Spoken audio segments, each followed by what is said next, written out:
Thanks for tuning in, guys. You're listening to Ace Comicals. I'm Greg Driver. I'm joined by Rahul Jani and Leon Everett. Let's go!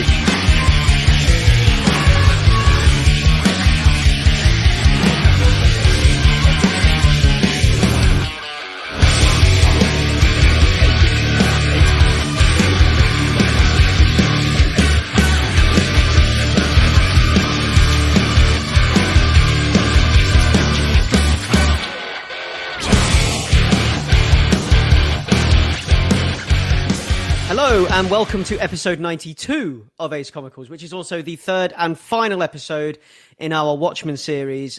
In today's episode, we will be delving into the most recent media to bear the Watchmen title, and we aim to explore the Watchmen 2019 TV series. Now, you probably point out that I have skipped something, and that would be Doomsday Clock, but we're skipping it on purpose because... while you may realise we aren't discussing Doomsday Clock, that's because I feel it has less to do with Watchmen and more to do with the main DC universe. It's like Watchmen colliding with the main DC universe, and it's less of a Watchmen thing on its own. And, you know, I had initial enthusiasm for the series. It was fun to read, but it wasn't all that special. And I like to look at it as a separate entity from the rest of the Watchmen story and universe, because upon finishing this TV show... I am of the opinion that all you need is the original 12 issues and then this. But anyway, enough with that. I am joined by, as usual, my co-host Leon. Hey, hey. And Rahul. Hey, everybody. And special guest Anthony Askew, who has been the guest for all the Watchmen episodes. One honour. Hello. Yes. Floating there in the corner, bright blue. Leaving out other details, are we?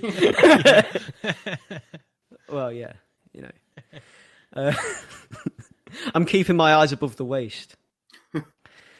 Anyway. No need. Which one he's floating is just the right height. Where do we start with this? So I guess we're going to start at the end, aren't we? And the first thing I'm going to ask you guys is, how did you find this TV show in relation to... you know, other Watchmen media that you've watched, so like general first impressions. And we will start with the guest. Askew, do you want to go first?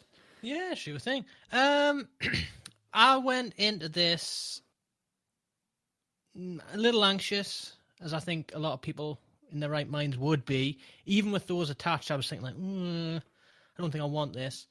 Then as I was watching it, I was torn at multiple times. There was times I was thinking, I want less Watchmen in this, and more of like the other aspects of the story. And then I would flip-flop and be like, no, I want more of that Watchmen stuff that was in the last episode, and vice versa. So I was torn throughout, but overall, it's a really good experience. Really good experience.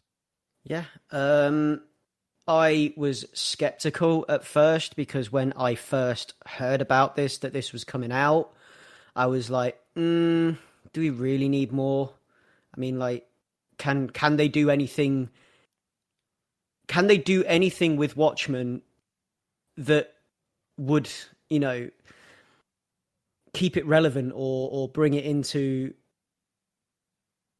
I don't know. I wasn't excited for it when it first got announced. I was like a little worried because, you know, coming off the back of things like the Before Watchmen comics, thinking, trying to continue on the Watchmen series, and, you know, thinking Doomsday Clock's okay, but it's only okay. Do I want more things that are only okay? Or do I just, you know, do we need more things that are only okay? But I think, like, it's overstating the obvious when we say that this show was way fucking more than okay.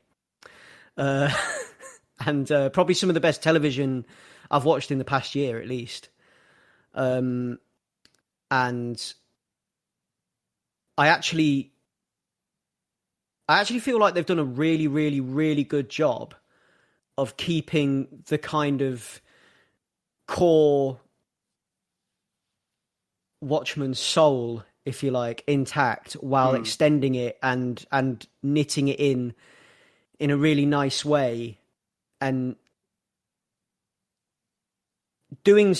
creating something new, and at the same time weaving it so seamlessly into what was before that it feels so natural and it feels like it just should be, doesn't it?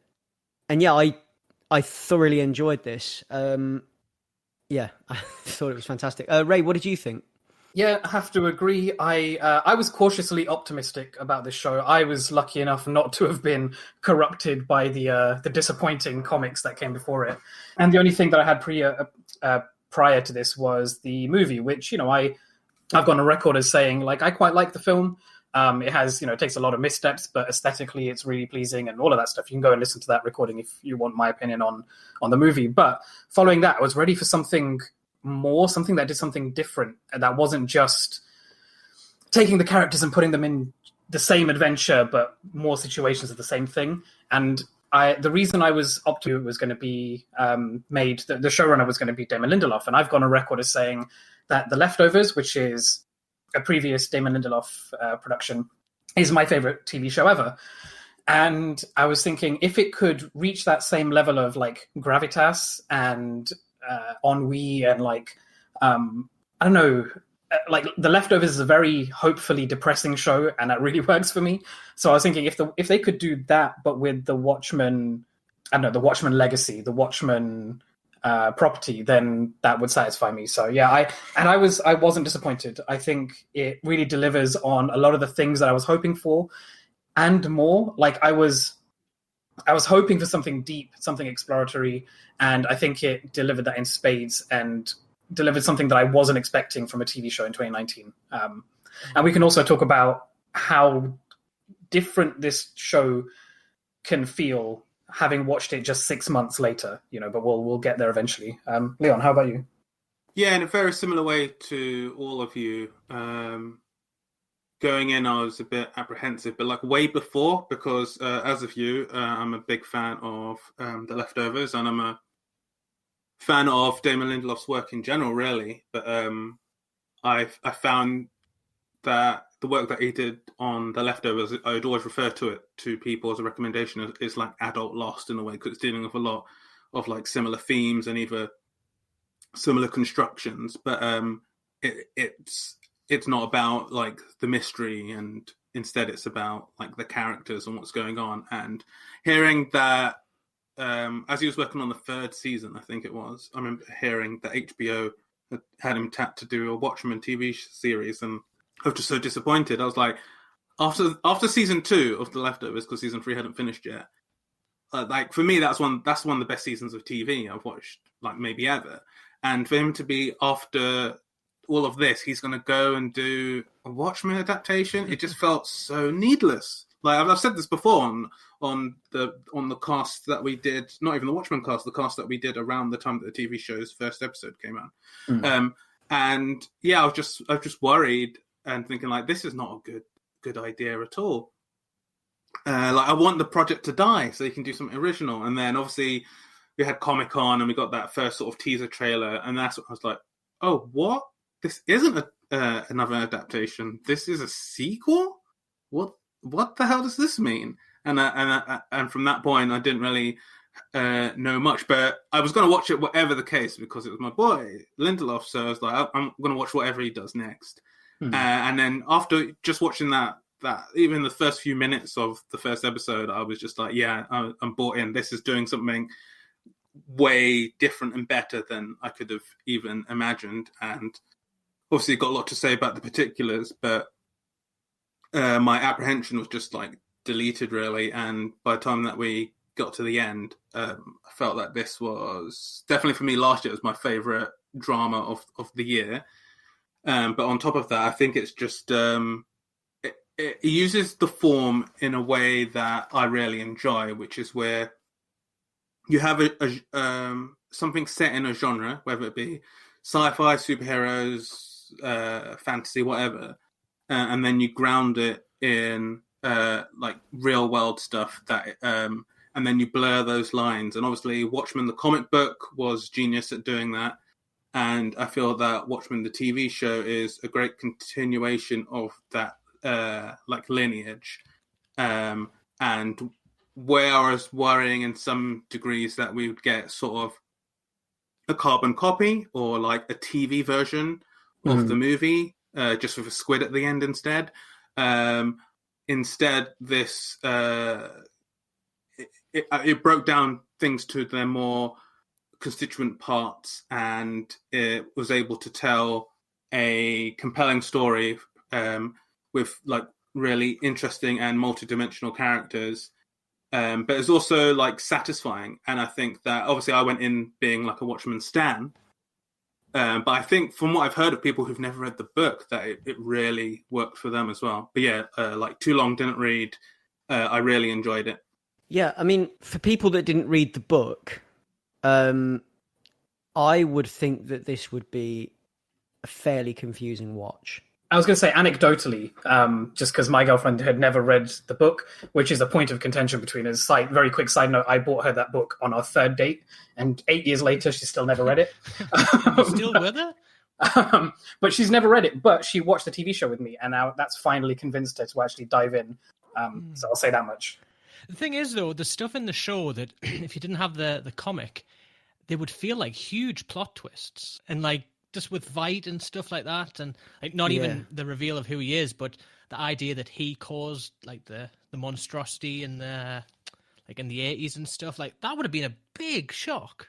It was definitely confusing, but it was one of those things where I got to, because I knew the source material quite intimately, I got to explain it. But what I realized, it wasn't one of those, like, it's not like describing the MCU where you have to give all the nitty-gritty details. Sometimes it's like, here's what he was responsible for, and here's why it's impactful now. And like, it was a surprisingly easy thing to catch her up on. Like, you pause it for maybe a couple of seconds and then explain. And like, I thought the show does a lot of the heavy lifting in a way that some other, cross-media or like decades later sequels don't really do that same thing. Or it's also partly because maybe it's good to know some of the history, but it's not necessary for this new story in a lot of ways. And I have a point I want to make on like how it reuses the old Watchmen iconography in really interesting ways, but that we can get to that in a bit. See, I've got criticisms on that front. Okay.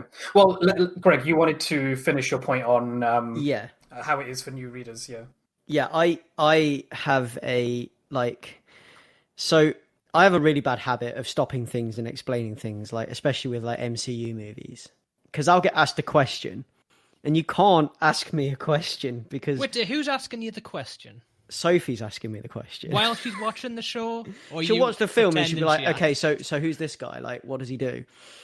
And like when we're watching like MCU films, for example, or whatever DC films, she'll ask me about specific characters, and I will pause it, and I will start talking, and I'll probably be talking for a good 30 seconds to a minute, and then Sophie's just like, "I only asked you who he was and what he does."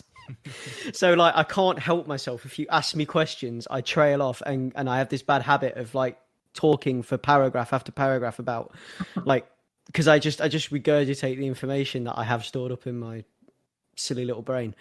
But when we were watching Watchmen, Sophie, the only experience Sophie has had prior to this was the movie, which kind of sets you up partially. Just the only big difference is the way it ends. So that was pretty much all I had to explain. Like, was the difference between squids and Manhattan explosions. Like, that was it. But like, yeah, so I had to give Sophie like the bridge notes on how it worked in the comic with Adrian Veidt, with his island of artists and whatever and things like that. And it was, I mean, I can imagine like if you hadn't even seen the film, like I feel like it would be very confusing. I don't know. I mean, I know you're saying it's probably not, but like we're talking about. I mean, these people we're talking about people that have never read the book, i.e., Anna and Sophie, watching it and having a good experience with it and things. But they're still kind of had this kind of like Watchmen adjacent experience, because I assume Anna would have seen the film as well, right, Ray? Yeah, she did watch the film when I rewatched it for the recording. But the thing is, I think some of the most confusing stuff is attached to Adrian Veidt, and his is deliberately the most confusing plotline, regardless of whether you know the history or not. You know what I mean? Like him being on the moon of Jupiter, all that. Yeah, on Europa and all that nonsense. Like it's deliberately confusing, and then it's also deliberately quite flip. Like his story doesn't really matter that much. It's not about him. It's about the corruption of his legacy, and it's more about Angela and her her story and her lost connection to her past instead. And I think that's a really interesting way to do it, because like I was confused with what was going on Europa for the most part and what his involvement in the story was. But the whole point of Vight's story is that he thinks he's so big and important in this, and then like when he gets back to Earth, he has to deal with the fact that no one gives a fucking shit. But that's what I mean. You could ignore big chunks of his bit, which is the point. That's the point I'm making. Like his is deliberately the most confusing part. If you took his story out of it, it's it doesn't require the history that much, apart from maybe explaining the squid fall and stuff like that. Yet I think his story's one of my favorite things in the show. Yeah, I love the Vight stuff. I love the stuff on Europa. Yeah, I think it's darkly hilarious. But like the clones and everything else, like I love this like mad little world he's got going on Europa. Guess we were going to start at the end, weren't we, Ray? Yeah, I was going to say we should start at the end so that we don't just go through the story beat by beat. And I guess what I wanted to ask for the finale is like, what was it aiming to do, and did it achieve what you thought it was aiming to do? And like, for my part, I thought the culmination of the entire story, which, revolves around Angela Abar and the trauma of her lost history and how it intersects and interacts with Manhattan and all the previous Minutemen, and how it culminated in like how Dr. Manhattan could have done better, and now there's an opportunity for it to be passed on to somebody who cares more and has the potential to do better than he did with the power that he was given. I think that's a really effective, like 9-hour climb to that point, and a really good resolution at the very end of the show. And I thought that was super effective. It really worked for me. And I thought it was really touching all along the way and all the different touch points to get there. So I was mega satisfied with it. I mean, how do you guys feel? I feel like it, because it didn't just tell a new story start to finish. It tied up an old one. Like it tied up all the loose ends. It gave you a satisfying conclusion. It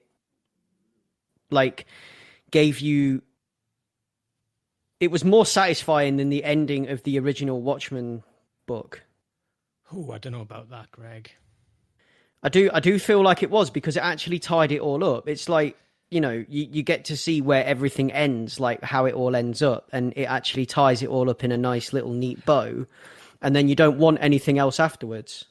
I agree with that, but I think there's some things that the show delivers on that then raises additional questions that isn't necessarily a criticism, but like one of my things in the show is the way Laurie is. I think, like, yes, she's probably gone through a lot of stuff to get the way she is and like development of her character, but I was like super interested in knowing how she got there, not like her position in the FBI, but she's quite a horrible person at times. Like, she's really like abrupt and all this stuff, and like there's certain things like that I get additional questions for. But as a series, I agree, it's like tied off to such a degree that I'd be anxious about a sequel series. I don't want another series. I'm so content.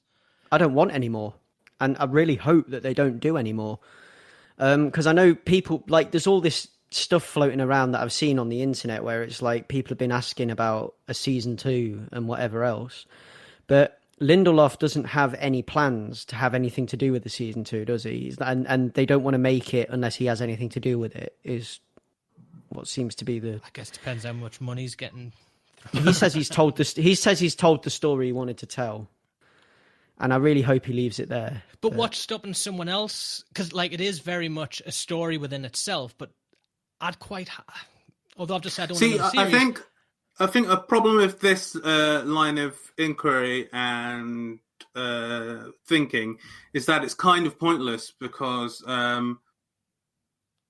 in terms of this story and where we're at now in July 2020, it is the end. And like, yes, obviously HBO needs stuff to fill on HBO Max, so it's not going to be surprising if in a year or two they announce another season of Watchmen, but it's like a different showrunner and it's different characters and stuff like that, but it still has bits and bobs, blah, blah. I might even disregard the show.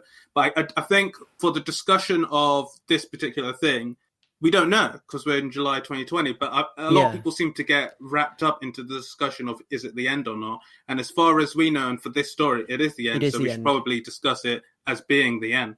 Yeah. Well, it's interesting where your guys, and I'm pointing to Askew and Greg here. It's interesting where your guys' focus lies because, like, I hadn't even thought about the question being presented as like, does it wrap things up neatly? I was thinking about it in terms of like, I wasn't expecting the plot of Angela Aber. I wasn't expecting her character to come into this, and I wasn't expecting the narrative, like the arc that she goes through, like her discovery about her history, and how that ties into like the things that are going on in the world right now.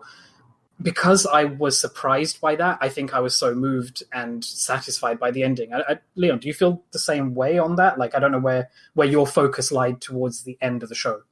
Well, yeah, I mean, to start at the end, I've got to start at the beginning. And at the beginning of the show, it opens on the 1921 Tulsa massacre. And I think that is a reason that it starts there. And there's a reason why it ties that to be Hooded Justice or Will Reeves' intro into this world and story. Because I think what it does then, it's a masterful tying of the bow of the original Watchmen story to the story that's telling now, but also on what the theme of this season is going to be, which is like generational trauma, white supremacy, and like masks and anger. And I think that going back to that first sequence, we get to get a lot of the visuals and motifs that we'll later be seeing throughout the show. And it sets the show down and the audience down a path of what this show is. They could have easily had that sequence be part of episode 6 as part of the flashback or something. But instead, they open the show with that. So it's like, for me, there's no real like discussion of the show without talking about like the racial trauma that comes of it and how that is directly tied into the first superhero being his Krypton, his origin story.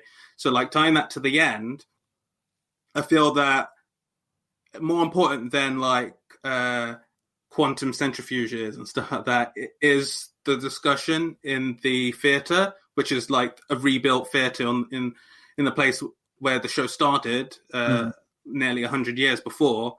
And it's the discussion there with like the first superhero talking to his granddaughter, who's likely going to become the first proper, well, I guess the first superwoman, maybe, is I think that's where, like, yeah, the core of the theme, because that's where the end gets dovetailed, and it's about like wounds need air to heal, and how hiding behind masks,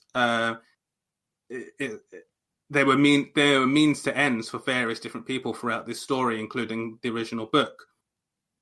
But they never got the resolution that they needed. They just they were used for survival for some people and used to justify evil for other people. But in the end, when it got to it, it's like that's not how you get justice. It's not how you're gonna like heal. There's like you have to be true to yourself. You have to be honest, and you have to be out in the open. Yeah, it's an interesting point about that line that Will Reeves gives there. Like, you can't heal under a mask. Wounds need air. This might be slightly off the point, but there's a point where Laurie tells her exactly that, but it doesn't mean as much coming from her. She needs to hear it from Will Reeves, from her grandfather, for it to mean anything, and also the things that she's been through to get to that point. He reiterates the point that she's already heard, and she obviously must have heard over and over again, being a policeman under a mask.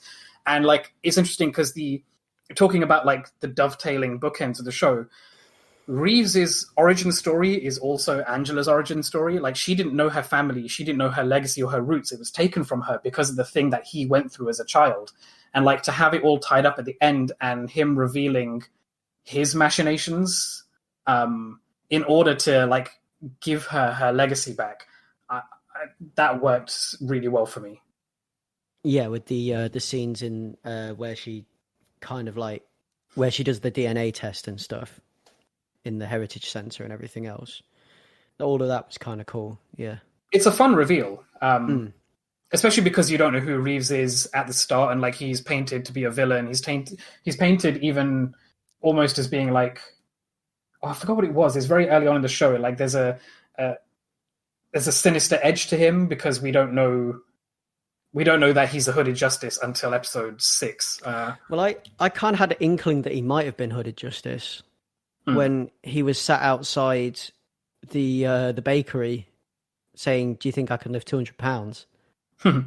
There's some interesting feints with that because there's like stuff where he gulps down a hot cup of coffee without flinching, and he like sticks his hand in the boiling egg pot and whatever, and like it makes you think maybe he does have actual superpowers, but it kind of, I think it's a red herring, which is interesting because he's revealed not to be superhuman beyond the powers like being behind a mask of him and like using his anger to fuel him. He's just incredibly tough. He's just an incredibly tough man. I'd have never guessed he was Hooded Justice. I didn't know it would, like, cause that's very much like evolving what we already had in the comic to such a way that I could never have predicted. And obviously, it's a great payoff. But I would say in the comic they left it deliberately open ended. Anyone could have been Hooded Justice. That's true, but I guess so. But I would have never have. I mean, I believed it more when he says I'm Dr. Manhattan than because Hooded Justice never came in as like a factor in the story, because at that point, although he's on the TV show American Hero Story, whatever, he's like he's somebody in the background, and then to bring him to the foreground as such an important character is it does a great job. And that, so yeah, I would have never have guessed. But this ties into a point I wanted to make about how this show co-opts and renews iconography that we recognize from the comics and from the film, and how it begins as things like, hey, I recognize that. Look at the eggs forming a yellow smiley face, and it gives you that happy dopamine hit for like recognizing something that lives in your history. But then it goes on to do that's kind of like a feint in itself. It goes on to do something much more with it, and recontextualizing who Hooded Justice was. I feel like is a really intelligent use of a character who doesn't do much in the show, but then in this new story gets revealed to like change the fundaments of the world that we've already come to love in the Watchmen book, but then not in a detractive way, but in an additive way. And that takes some talent, that takes some skill to change the fundaments of a story you love without fucking it up. It's masterful. Like, do you have thoughts on that? I mean, even just the way, in regards to that, it changed my opinion of the Minutemen.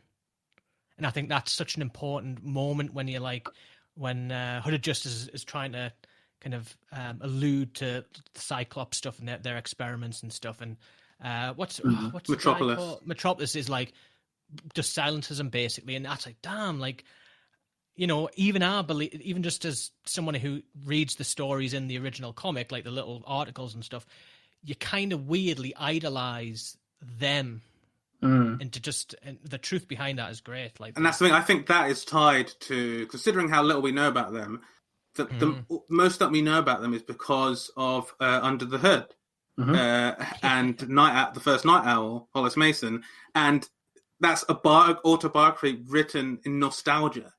So it's like that should be a red herring, but like we are sort of taking it as gospel because not just that as well, but we're because of the history of comic books and heroes and stuff like that, we are sort of programmed in a way to so even if there's like elements where say like, oh, this person might have been a Nazi because they thought like Hooded Justice was like was it Rolf Muller? Yeah, some weightlifter or something. And obviously the comedian was the comedian, but like because of that we have this whole thing of just like, oh, they were the originals. It's like they're golden age superheroes and they're going around cleaning up the streets, and it has a sort of quaint vibe to it because they're just busting heads and stuff, and you sort of forget that like essentially they are still to a degree agents of the state in a while, and like police forces just, I mean, as is more in the conversation now, but historically never been good for people who fell out into the margins. So it's one of the things where the surprise should be like, oh, they did good. But like what the show's great doing is again grabbing iconography that we've seen from before and having the sort of the racist poster for the bank, and it's like they're all about sponsorship and the brand, and not and like performative justice, whereas the actual hooded justice is actually trying to combat world, evil, make a difference. Well, that kind of like brings me on to the Darwin Cook. The only bit of before Watchmen that I think actually has any relevance to anything is the Darwin Cook Minutemen miniseries, which is kind of where they get the stuff for the American Hero story clips in the TV show from. Yeah, I'd heard this. Yeah, and so what they did was they've adapted portions of the Darwin Cook comic, and then what they've decided is that all of that was sensationalist crap because it all came from Hollis Mason. Because even in the Darwin Cook comic, it's told through Hollis Mason's eyes. So it's told through Night Owl 1's eyes, right? And it's like they've taken that and they've used that as the basis for American Hero story. And then they've instead of hooded, because hooded justice was just like in the Darwin Cook comic, hooded justice sort of took a background thing, and they went the German route with him. Like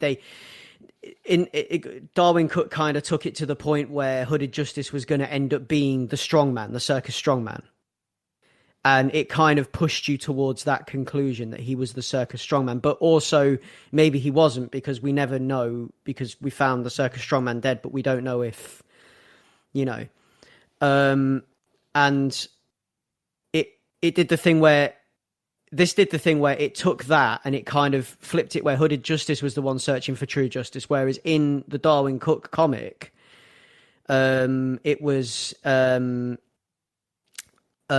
what's her name? The Silhouette, who was like the most heroic of the heroes.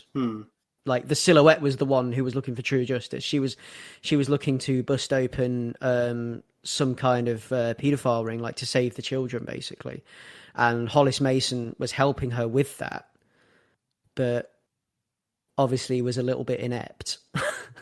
And but like, yeah, I mean, it kind of and to have done that and flipped it and it's like there was a riddle wrapped up in there that has been, and they've completely bust that open, if you understand. I have a question. Yeah. When you finish your point. Yeah, go ahead. Yeah.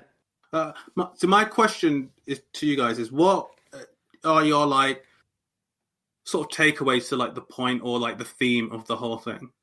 For me, it's as in the whole thing, as in the whole show. Well, yeah, from the show, what's your takeaway from it when it's all said and done? It is a conclusion to Watchmen. It brings Watchmen and keeps it. It brings Watchmen and makes it relevant to life today and to today's world. It brings the idea of Watchmen forward. It brings that framework forward and applies it to today's world in a really deft way. And also deals with a lot of things that it brings things to the forefront. It digs stuff up and brings things to the forefront that should have been at the forefront in the first place. Because a lot of things that I was shamefully ignorant of the massacre in Tulsa until watching this show. And I think that's a really, really awful thing that they don't teach this stuff in schools, as in history lessons and things like that. And it's watching it now with what's been happening around the world with the protests, the Black Lives Matter protests and everything else. And the things that we were protesting for in the UK when we were, we're asking for the UK's colonial history to be added to the to the curriculum, to teach that in schools, so that we have the whole truth and we don't just gloss over things. And and there's a lot of things that have happened that you know, like a lot of things that I didn't know about unless I went out of my way to go looking for them. And this show, like, introduced me to what had happened in Tulsa and taught me all of that. And then off the back of that, I went and learned me some history. So yeah, I wasn't aware of the Tulsa massacre either. So obviously that's like a wake up call as well. But I think the most powerful episode is the POV episode with Huda. Obviously, Angela's, she's had the nostalgia, and it's like to see those situations and the way people are treated, like it's not that long ago, and to see it from that point of view it's eye opening. Yeah, it really is. It's really not that long ago for you know. And I think because of that might be my favorite episode. Like for so many reasons, like the way it's like edited, everything about that episode is really 10 out of 10. Like the lynching scene is just first person lynching. Like brutal. It is brutal. Like it's bad enough seeing it like in other shows and TV and stuff, but like the way it's done, I was scared. I was scared. So, and I just think like, obviously there's a lot to take away and to unpack with the show, but that was my like biggest takeaway. And I think for a show to do that, regardless if it's based on a comic or whatever else, I think it deserves like, you know, high praise for that. Yeah, no, that is good. It's that is one of my favorite episodes. My other favorite episode is episode 5, which is the glass origin episode. Mirror Dude. Mirror Dude. Yeah, Mirror Dude. Mirror Dude. Yeah, Looking Glass. I like him. He was my favorite character in the whole thing. I knew you were going to say that, Greg. I just knew it. He is a very likable flip on the Rorschach character. I liked his character. But not only that, like I felt like I really, really sympathized with him. You know, when he's having the whole anxiety thing and he needs the security blanket of the alarm and everything else. It's like, shit. I've kind of been there in different ways. I like how his story colors the world a bit more in a way that doesn't necessarily add much to the plot, but like the whole thing about there being other worlds or other universes, and he has a support group to deal with that anxiety is really interesting. Yeah. Did you read the support group flyer on Peterpedia? I didn't actually get a chance to read Peterpedia in the end, although I will be going away and doing that because like the whole PE thing is hilarious to me as well. Like him potentially, I say potentially because at the time when I was watching it, it was potentially Lube Man, but that is canon based on the Peterpedia, right? Like he is the guy in the silver getup who slides into the sewer, which is hilarious. Leon, to answer your question you're asking about like what I think the show means to me, like it starts off with a really broad question, I think, because it's about police. It's called Watchmen. It's, you know, who watches the Watchmen, who watches the police, and like the limits of the police, and like do increasing constraints on these cops actually improve conditions for the people who are being harmed. Because like one of the first things you see in the show after the Tulsa riot is a black cop who has to go through this process to unhook his weapon because it's a new system they've got in place for the masked cops, and they have to go through this thing. There's a new set of rules and a new set of structures for the police, and it still ends up with the black guy being shot and killed by a white supremacist. Like I thought that was a blunt way to start the show, but then and that's a very broad question to begin with. But then it goes on to talking about things about like you were mentioning earlier, like the trauma of lost legacies and like the hidden and unspoken losses that come from having, you know, being ripped away from your history and being ripped away from your legacy, and like the flippant disregard that other people have who haven't gone through those same traumas, and then the complicity that various people have to a system of harm that largely could go unspoken or like can be unspoken in different circles. And then on top of that, like because one of the first things that little Will Reeves said is like he's reciting his hero on screen, like trust in the law.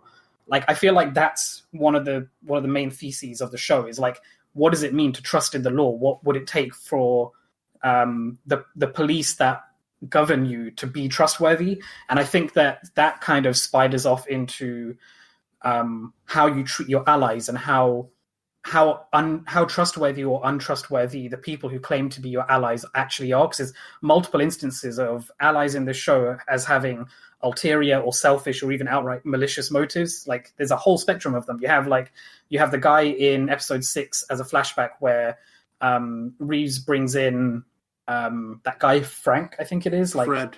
Brings in Fred. Awful. Yeah, and like what the thing is, you've got a bunch of different cops, and there's the guy behind the counter who's like, "Look, I'm trying to look out for you," but that's still an untrustworthy ally. He's still telling him how not to act under the guise of like his own fear. And then you've got like selfish motives, which would be Captain Metropolis, who brings Reeves in. They become lovers for a start, and then when it comes to Will wanting to enact like the changes he wants to make in his community, he's stopped from doing it because what Captain Metropolis really wants is his iconography, his face, to be used so that they can legitimize their organization, so they can make money by appropriation. Appropriation by being sponsored by a bank, which then goes ahead and has a poster of exactly the thing that Hooded Justice is trying to fight against. And then you've got the outright malicious allies, where it's like Senator Keene, who pretends to be for one thing, but is really doing it for his own like violent and racist ends. And like I think that in a nutshell is what the show meant to me, and it's really what I wasn't expecting. Even the police chief, Judd, even Judd, like being on the surface an ally and then having a clan robe in his closet. It's my legacy. Just like Angela, where it was like I didn't want to believe it because he's set up to be like such a good friend of Angela and the family. It's like, nah, this can't, and like she doesn't believe it herself, really. Like at the beginning, but Judd's an interesting one. Not just that, but the painting. If you read some of the stuff on PTpedia, the painting in his house that the episode is named for. Yeah. Yeah, that's also part of the legacy being passed down. Like the painting is passed down to the next person who knows the secret, basically. And like that paint, and obviously he's also, both him and the senator are in cahoots. They're working together to kind of keep the peace and pull the strings. So he's also basically he's basically cavalry as well. Well, he is. I mean, his wife is in the upper echelon of Cyclops. Yeah, they both are. She has like a trapdoor in the lounge. Like who gets a house that has a hidden compartment for your clan robes and a trapdoor? Trapdoor. Oh, that was an amazing supervillain moment, and the fact the trapdoor didn't work straight away, and Laurie's just like, "What the fuck are you doing with that remote?" Yeah, that was brilliant. Yeah, I love that. Like some of the little gags in this. So, if you guys, I don't know if you guys picked up on it, but there's a really good Batman gag. Which one? It's where Laurie's character is first introduced, and they take that guy down. Who's basically a billionaire playing dress up. And then there's a Superman gag as well, if you got that. I mean, there were multiple Superman which one? homages. Yeah, because Will Reeves picking up the woman who eventually, the baby who eventually becomes his wife, right? She's swaddled in an American flag. There's the bit where the couple who Lady True offers. That's the one I'm talking about, because that one was the one that really hit me as a Superman reference, where Lady True is offering them money and for their land and offering them legacy. Well, not money and legacy, because she's like, I can give you a child, and like I wanted them to. They may as well have just called them the Kents, because then when the thing is, they're called the Clarks. Yeah, exactly. Yeah. And but the thing is, I think the most overt one is in episode 6, where the newspaper man, who is kind of like a reference to the newspaper man from the book, he has Action Comics 1, and it's where Will is able to tie his origin, which is living a world that has just exploded behind him, literally, to go to a new world and try and find himself there using a disguise. It's the same thing with like Kal-El. I wasn't picking up on any of this. Seriously, I was. I think some of those things are less jokes and more references, though. Like the one I actually found funny and made me laugh out loud was Lady True. Like the thing is, they go That's beyond. a scary scene. Yeah, it is, but it goes beyond reference and homage. Yeah. It becomes like it becomes part of the thing of like co-opting old iconography to revitalize it for this new story. Like there is a lot of Superman in this story, but it's not a direct link because I mean, Will's married to a reporter. Yeah. yeah. Sorry, Askew, you were saying about Lady True and how that was a scary scene.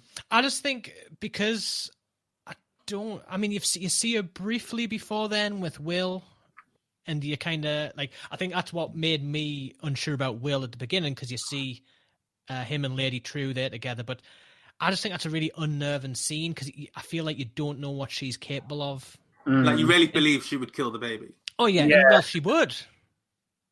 Like you see it happen, don't you, later on? Not with that baby, but I'm sure she grinds up some. Or is that Vitamin? No, a puppy gets disintegrated using her tech, but it's Looking Glass's ex-wife. Yeah. That's right. But yeah, I think that's a really good scene. But I didn't pick up on even being called the Clarks. I was just like, nah. Nothing. I didn't know.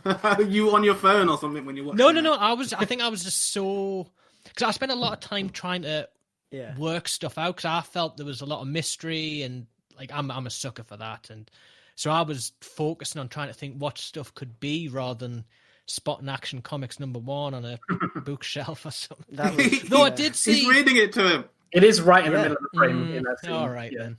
But to be fair, like fair enough, you didn't pick up on that, but like that doesn't mean the show was any less enjoyable. No, I think not at all. Whereas on the flip side, mentioned the Watchmen motifs and stuff. I felt some of them were way too on the nose. Really? In what way? Yeah, just there was times I felt more so in the beginning, but there was times I felt like, oh, we need to put something in. We need to put in the smiley face. We need to do the blood splat because it happens on the blood splat on the police badge. Yeah. Like the one that annoyed me actually, and I this the big like, I feel like they trick the audience. You know, when you first see Vite on Europa, at that point, at least for me, I didn't know it was Vite. I didn't know where they were, but it has the skull and crossbones flag, and I was like, oh, are they implying this is like a Black Freighter? Is this going to be the Black Freighter story running through the show? So I felt like I was not cheated, but I was leaning so hard into that theory that I was at no point putting together that it was Vite. But in a way, it kind of is the Black Freighter, their version of a Black Freighter story being told throughout. Yeah. Do you want to explain that, Leon? It's just like evolution. So like, how it applies to this show or in general? I just finished that thought of how it's their version of the Black Freighter. So what happens? So like obviously the Black Freighter goes through the original Watchmen book, and it's seemingly this undetached story, and then later on through a line from Vite, the theme is all tied up, and it's like, oh, it's really speaking to his story about what he's about to do and what he does and his regret to do with it, and how there's nowhere left for him to go. And he is now a man without like a home type thing. And in this, it kind of is in the same way because it's one disconnected from everything else, but in a more thematic way. He's there for 7 years, I think. Mm-hmm. Yeah, and in a way, it is his kind of thing because. At first, he goes there. He's taken there by John, and it's like a paradise for him. And because on Earth, like no one's at his level, no one can thank him for what he did. And so he feels he has no peers, and he's sort of done. So he's sent up there, and then he's spent. At first, he's a god who has his servants who love him, but after a while, that gets boring. And he realizes it's really a prison, and I think that a lot of that story is him dealing with the guilt, but also his awkward place as someone who's sort of detached from the rest of humanity because of what he did, and the fact that he can't get any praise or admonishment for it because a handful of people know, and what he did is seemingly keeping the world together. And then, so it starts off with him like happy with it. And then later on, it's like he's writing plays and stuff. He's basically sourced the world. And then it becomes a thing of, I need to escape here. And my daughter has a satellite that's coming soon. And then it just becomes a whole scripted thing of like, I'm going to try and escape. I'm going to try and leave a message so I can escape. But then also everyone sort of has a loose role. It kind of creates like an open world RPG to a degree, where you've got like the game warden who's probably his only notes were be a mean adversary. And then all the Crookshanks and Phillips, they have different roles. And like even to the defense the prosecution that what I live in this country. What do we call our like lawyers who wear the head thing? Barristers. Barrister, yes, that's the word. So like the Crookshanks barrister, who is the prosecution, even she gives him a wink, and everything she says sounds like it was written by Adrian Veidt. Yeah. The whole thing is just like this big way for him to like experience. It's almost like sort of cutting yourself to feel something. That's what it is. I mean, he lets himself get imprisoned for a year. Like it's all in a way like it's all his sort of atonement and punishment, but through his eyes. It's all still playing games. Yeah, because the point I wanted to get to with that is like it doubles down on how disconnected he is, and also what I was saying earlier about like different people having flippant viewpoints on what it means to go through tragedy. Because he does this thing where he like spends 7 years and he manufactures his own tragedy, his own trauma. But he, like at the very end when he's getting into the spaceship there, Lady True sends for him. He's like, Master, why did you make me wear a mask? And because masks make men cruel. And like that ties into all the other themes of the show. But really what he wanted to do was create his own worthy adversary. And even at that, he failed. And for him, creating this source of conflict, he had to create this conflict for himself as a source of distraction or a source of amusement. And then it goes back to what's happening on Earth. And there's people who have conflict thrust upon them. You know, they have to, they don't devise their own conflict. They don't make their own adversaries because they're bored.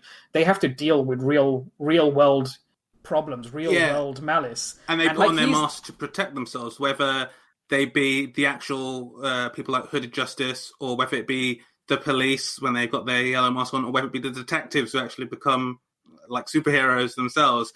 It's all for protection. It's all like a defensive measure. And for him, it's just a colourful character element.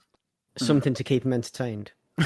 Yeah, because there's also the thing of like, when we're talking about legacy, and then there's also the thing of how Lady True is his descendant. He's her legacy, and one of the things that he's most proud of, Veidt is most proud of, the fact that his parents, had the ability to pass on this legacy to him, all this money and all this wealth and all this power, and he always brings up that he gave it away so he could become a self-made man, and like he had the means to do that, whereas Lady True didn't have those resources. She was like, he says how her intellect wasn't given, it was stolen, but she makes what she wants of it regardless. And her claim to legacy is like born of malice in and of itself. She wants to prove him wrong. She wants to say that she could do better than him. She could do better than his reruns of what he thinks is the way to solve the world's problems.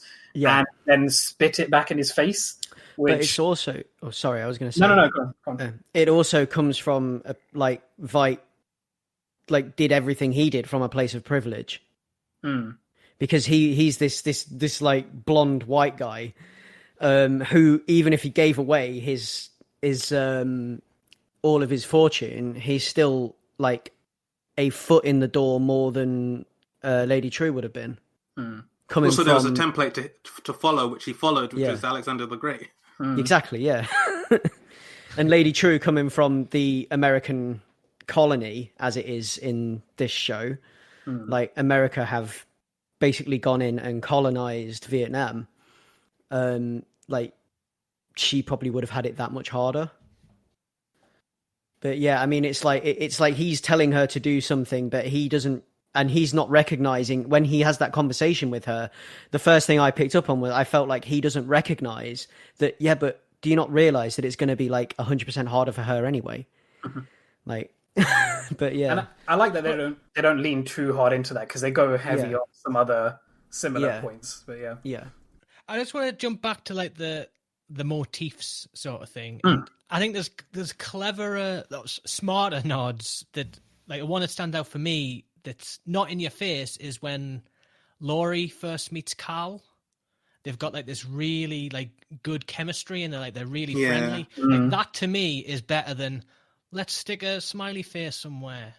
And like fans of the show might notice it or they might not, but on like a second watch, it's like it spells it out for you. And that to me is better, more well executed than sticking a smiley face. Yeah, but maybe I'm cynical. I can understand that because from my point of view, I'm not someone who's quick to want to have that type of stuff, if you know what I mean. So it's like I'm fine with the thing happening at the beginning of a movie and then the thing related to it happens at the end. I don't need to see a flashback to the thing that happened at the beginning. But I think the point with this, and it's successful to varying degrees, is that like trauma being generational, I think that one of the points of all the iconography coming back is one, it's some fun Easter eggy stuff, but I think, Easter egg, like egg literally, but like I think that part of it is to like what Rahul said with what Lady True says with where it's a rerun, and I think part of it is that like the show is like heavily based on like history, and it's about like if you don't know your history, how can you move forward? Like if we don't know our history, we're stuck to make the same mistakes again and again. The same type of like violence and oppressiveness will be forced on the same people because we don't know our history or they don't know their history or whatever. And I think that with having all these things repeat, it one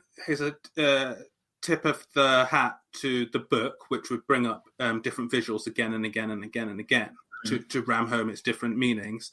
And I also think in this, it's a way to tie it together. So I think that when we're getting to episodes 6 and 8, which are spent doing lots of 6 and 7, which are spent doing lots of like flashback work. I think that it's helpful there because it ties things together. So as we see with episode 6, which is the nostalgia trip, you're getting the history, which is all in black and white, and then you're getting things which are out of that timeline slightly, which are in color. So it's like in those particular cases, it's Will and Angela in his mind, but like Will, or I guess Will and Angela together sort of experiencing his history. So like we see bits of the Tulsa Massacre overlaid to like New York in the late 30s, early 40s. And I think that, and I think like to a degree, some of them are like wrapping up the theme. So like Fred T and Sons, him throwing the thing in the delicatessen is obviously mirrored in the first scene where we see like a racist person throwing a Molotov cocktail into one of the shops on Black Wall Street. And I think like you get a lot of that throughout. And like in terms of what you're more focusing on, which is the Watchmen stuff, to a degree it works. So I'd say that it works when you have stuff like, I don't know, the yellow accents for like the police's masks and the weapons and stuff like that, because that one kind of means nothing, but it kind of looks cool. And then I guess it can be overplayed when it's like, how many times do we need to see the blood drip on something? So I can understand what you're saying, but I see where it comes from, and I think that it's more successful than it's not. And I'm generally not a person who enjoys that type of over callback, like done visually. Oh, you see, I quite like stuff like that, but that's me because I'm, you know. But I quite liked like little things like when Vight's on trial and we see like the original sketch of the squid, and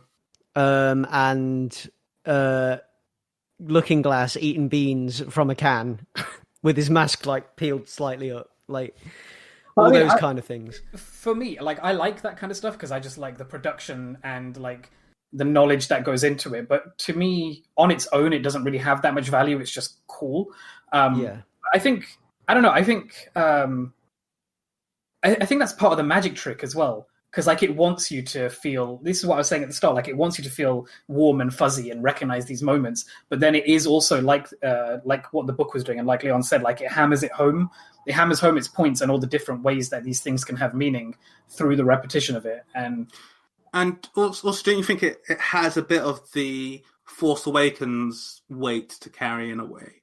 Because it's creating a thing that the show is called Watchmen, not Watchmen whatever, with a subtitle. The show's called Watchmen, and it has like a handful of the characters from the original book.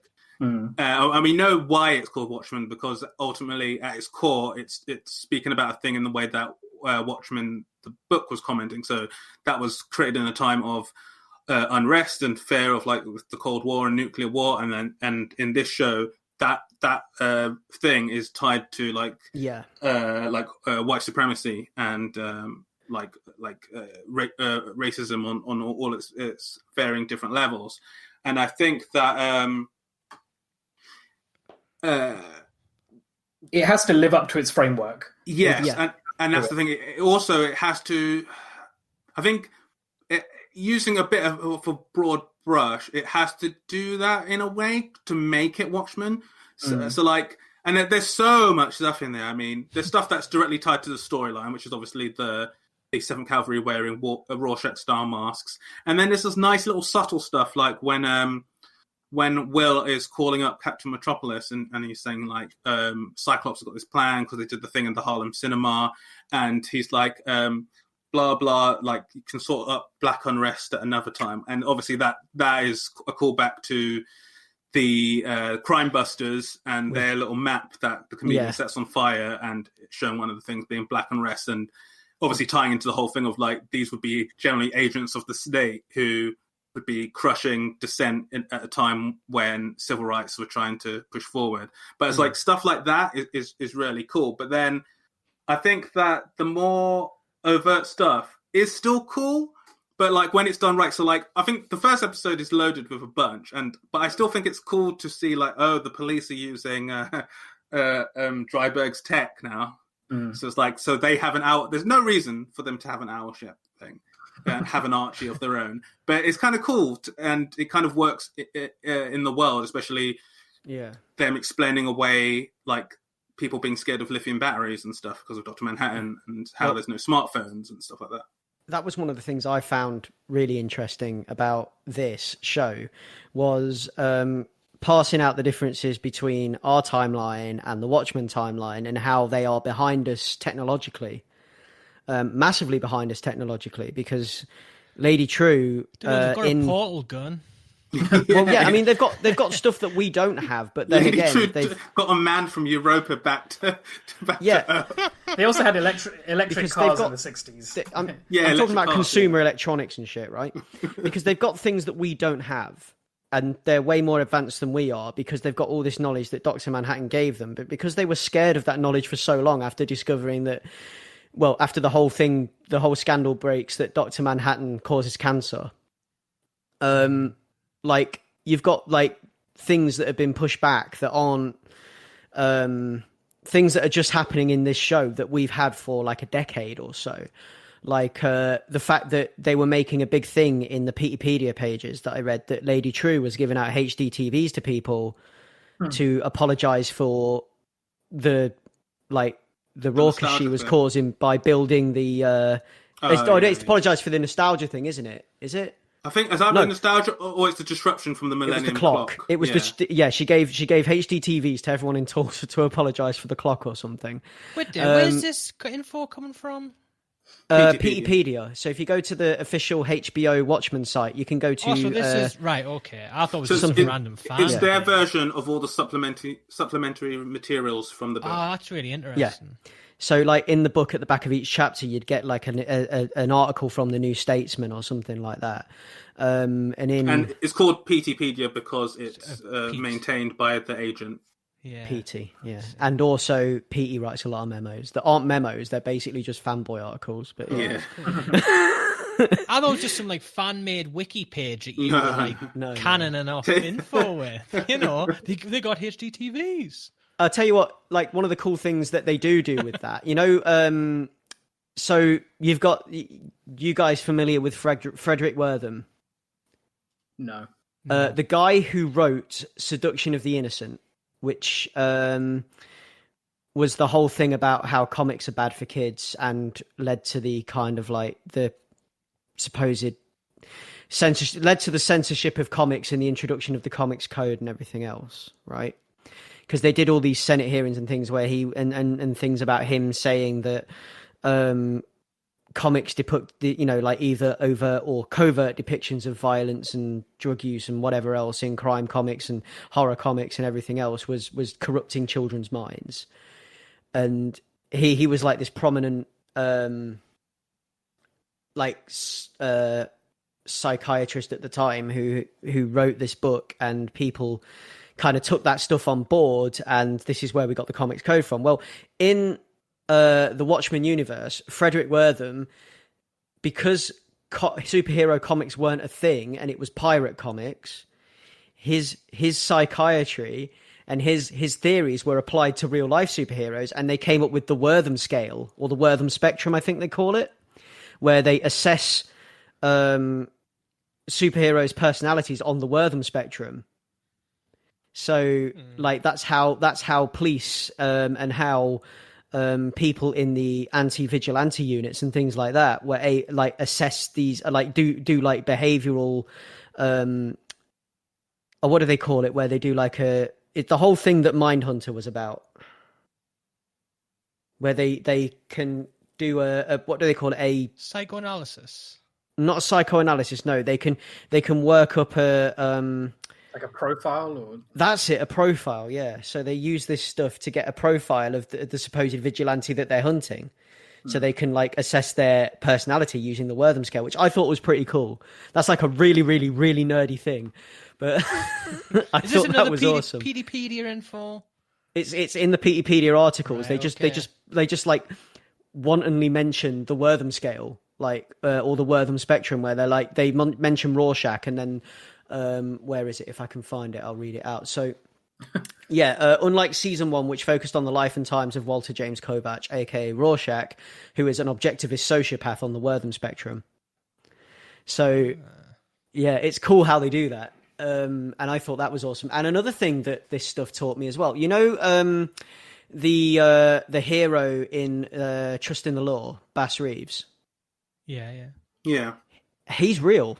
Yeah, he was a real marshal. And he was actually the first black marshal, the first black deputy U.S. marshal west of the Mississippi River. And he was a real life historical figure that you can read about, and I've been doing some reading about him because I found all that sort of stuff fascinating. The Lone Ranger. Mm-hmm. Exactly, yeah. I fell into because he worked closely with Native Americans, so that's where they got the inspiration for the Lone Ranger from, because he would often have Native American guides with him and stuff like that. And that's why it works perfectly in the show for him being the inspiration for Will. Yeah, because in the same way that Bass Reeves is sort of forgotten to history for a lot of people, but everyone knows the Lone Ranger, it's the same way in like that co-option is just, it happens throughout history, doesn't it? And I think that's one of the at least like a mini theme throughout the show, and it ties to a lot of things, because obviously Hooded Justice is the first hero, but he has to pretend that he's white.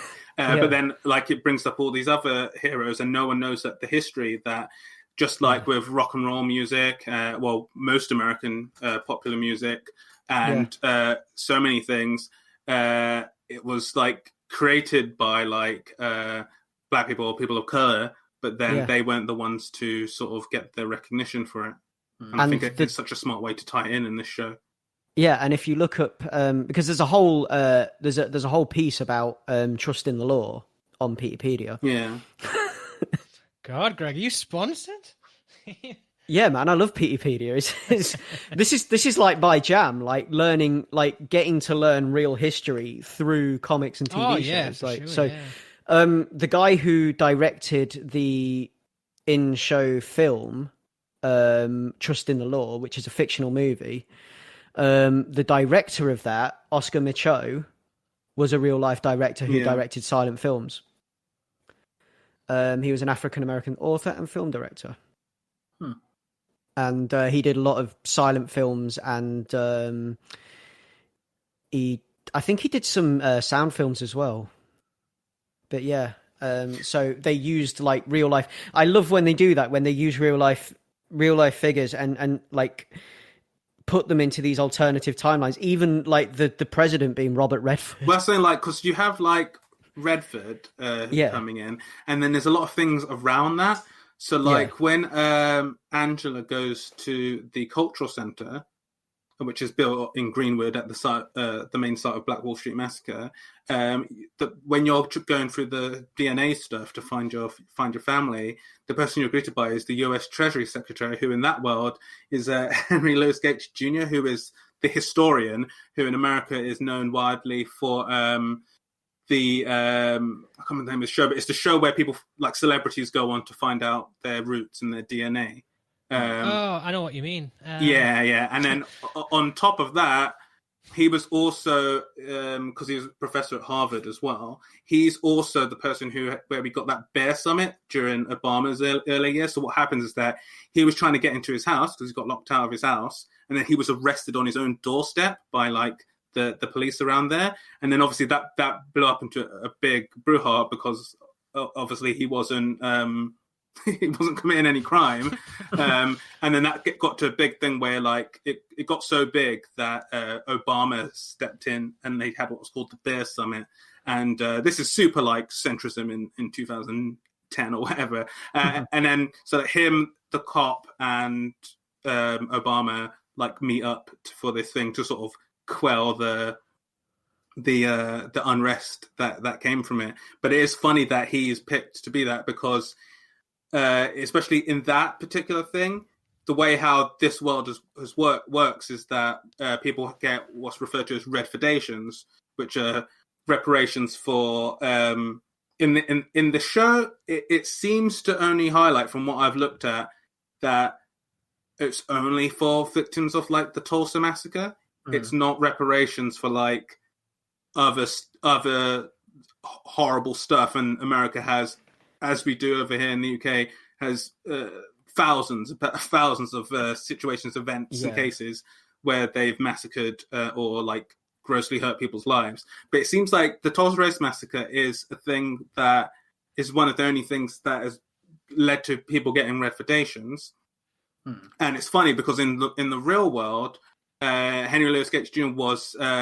is not a proponent for even really the looking into reparations in real life, whereas in the show, he's like the AI version of him is the person who helps you get them when you tie your family tree to someone who died in the massacre. So I thought that was kind of a funny flip and twist, and obviously he had to act in the show. So, but and I believe that his feelings have changed on that as time has gone on. But it is an interesting wrinkle, like adding that particular part of even like recent history to the show, as well as what you were saying, Greg, with like the older history as well.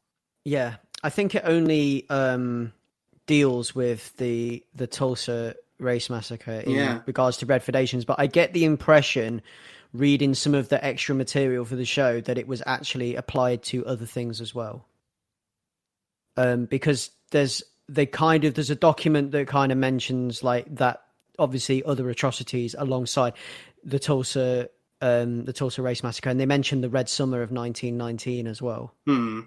So I don't know. I think I feel like in universe it is something that is reparations to victims of and families of victims of for a lot of different things, not just one thing. Yeah, it still feels like it's quite limited in its scope. Like it feels almost more performative than it is actually useful. Because if you look at the world in 2019 in the show isn't that great. It's interesting. I wanted to talk about like the design of that cultural center because, like, Craig, you mentioned HD TVs earlier, and like Lady True was handing out HD TVs, but they've got flipping holograms. And yeah, this is where it bounces me about, like the stuff that Topher's playing with as well. Yeah, like the magnetic Lego bricks or whatever it is. Yeah.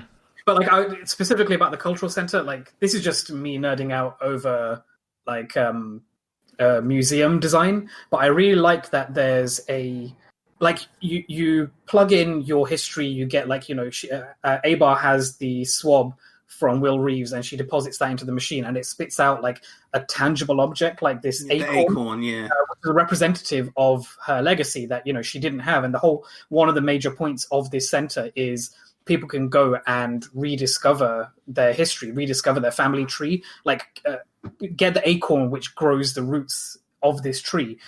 And I like that in universe there's an artistic they've gone to the extra mile of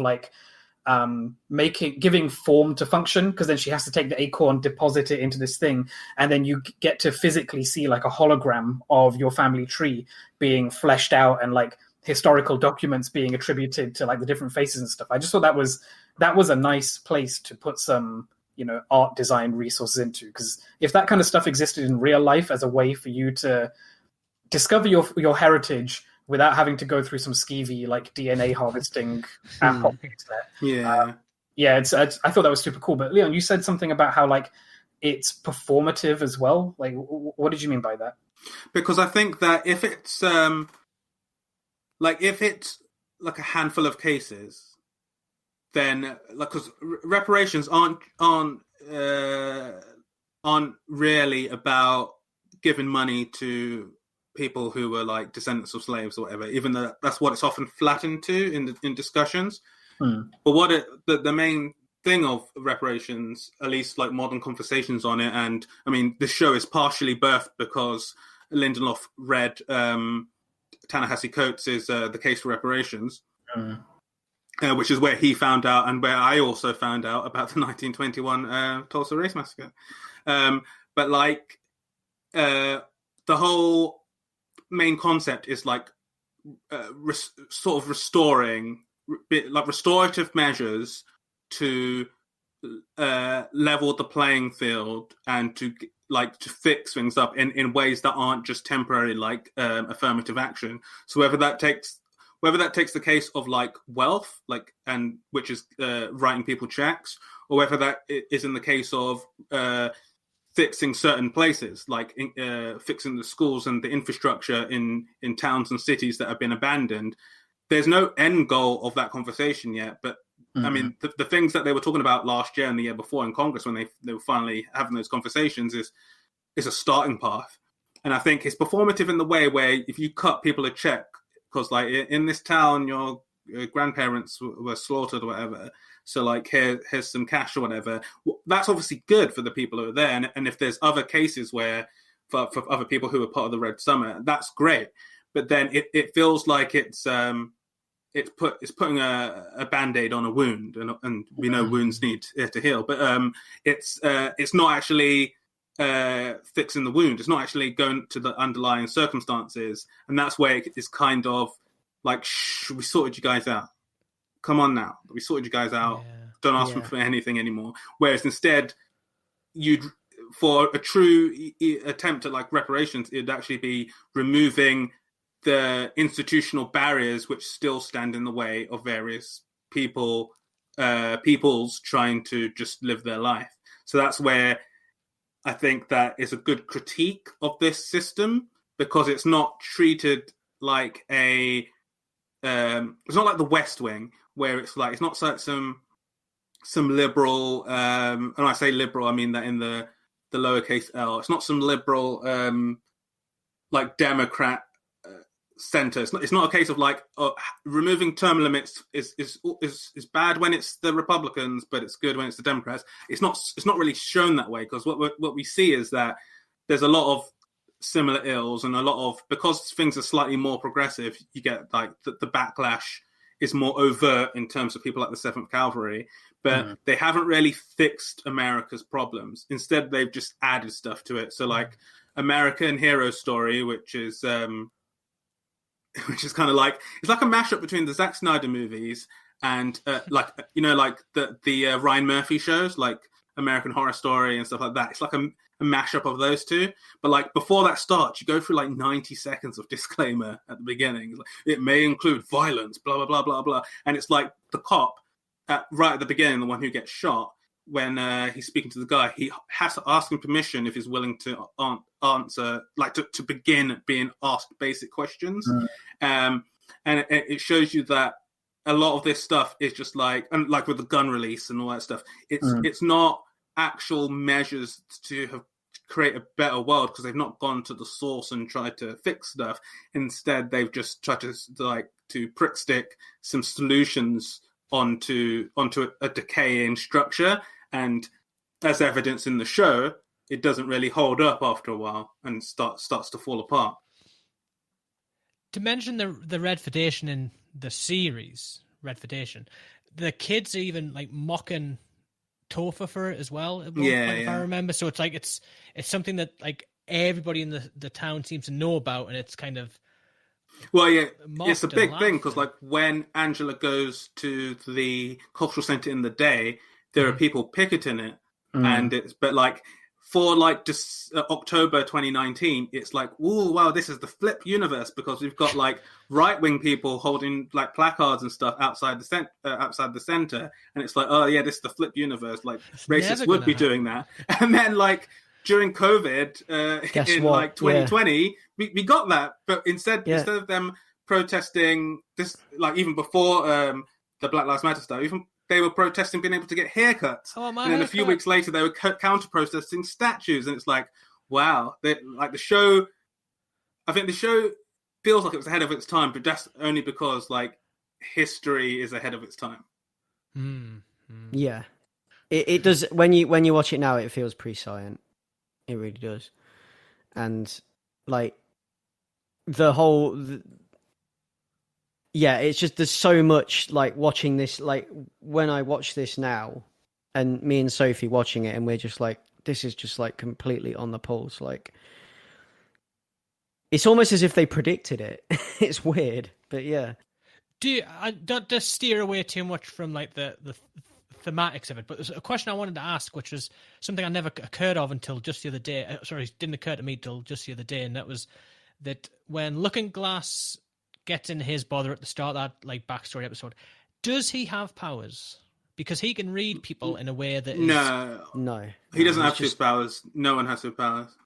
Because I thought he'd maybe gained them by somehow surviving because of the House of Mirrors or whatever. No. I think Watchmen has always dabbled in like making you think that, you know, normals potentially have powers because of the things that they've gone through. True. I think what it boils down to is he's got like increased empathy from all of the things that he's gone through. And also he's obviously a behavioral psychologist or something. Yeah, because it's one of those things where you could say in a way that Lady True, is she a supervillain because she's got a genius intellect and she's like the Jeff Bezos of that world, but like no, she's just really smart, and her mum was smart. Her dad is obviously the smartest man in the world. She's just really smart. Smart, and then in combination with ruthless. Yes, and like her like upbringing and advantage has given her an insight into how to fix certain things that she believes need to be fixed. Lex Luthor. I was just curious. It popped in my head the other day, and I was thinking, because he is pretty good at it. Now, I guess just because someone's pretty good at something, it doesn't mean they have superpowers. There are people that can do what he does in real life, like.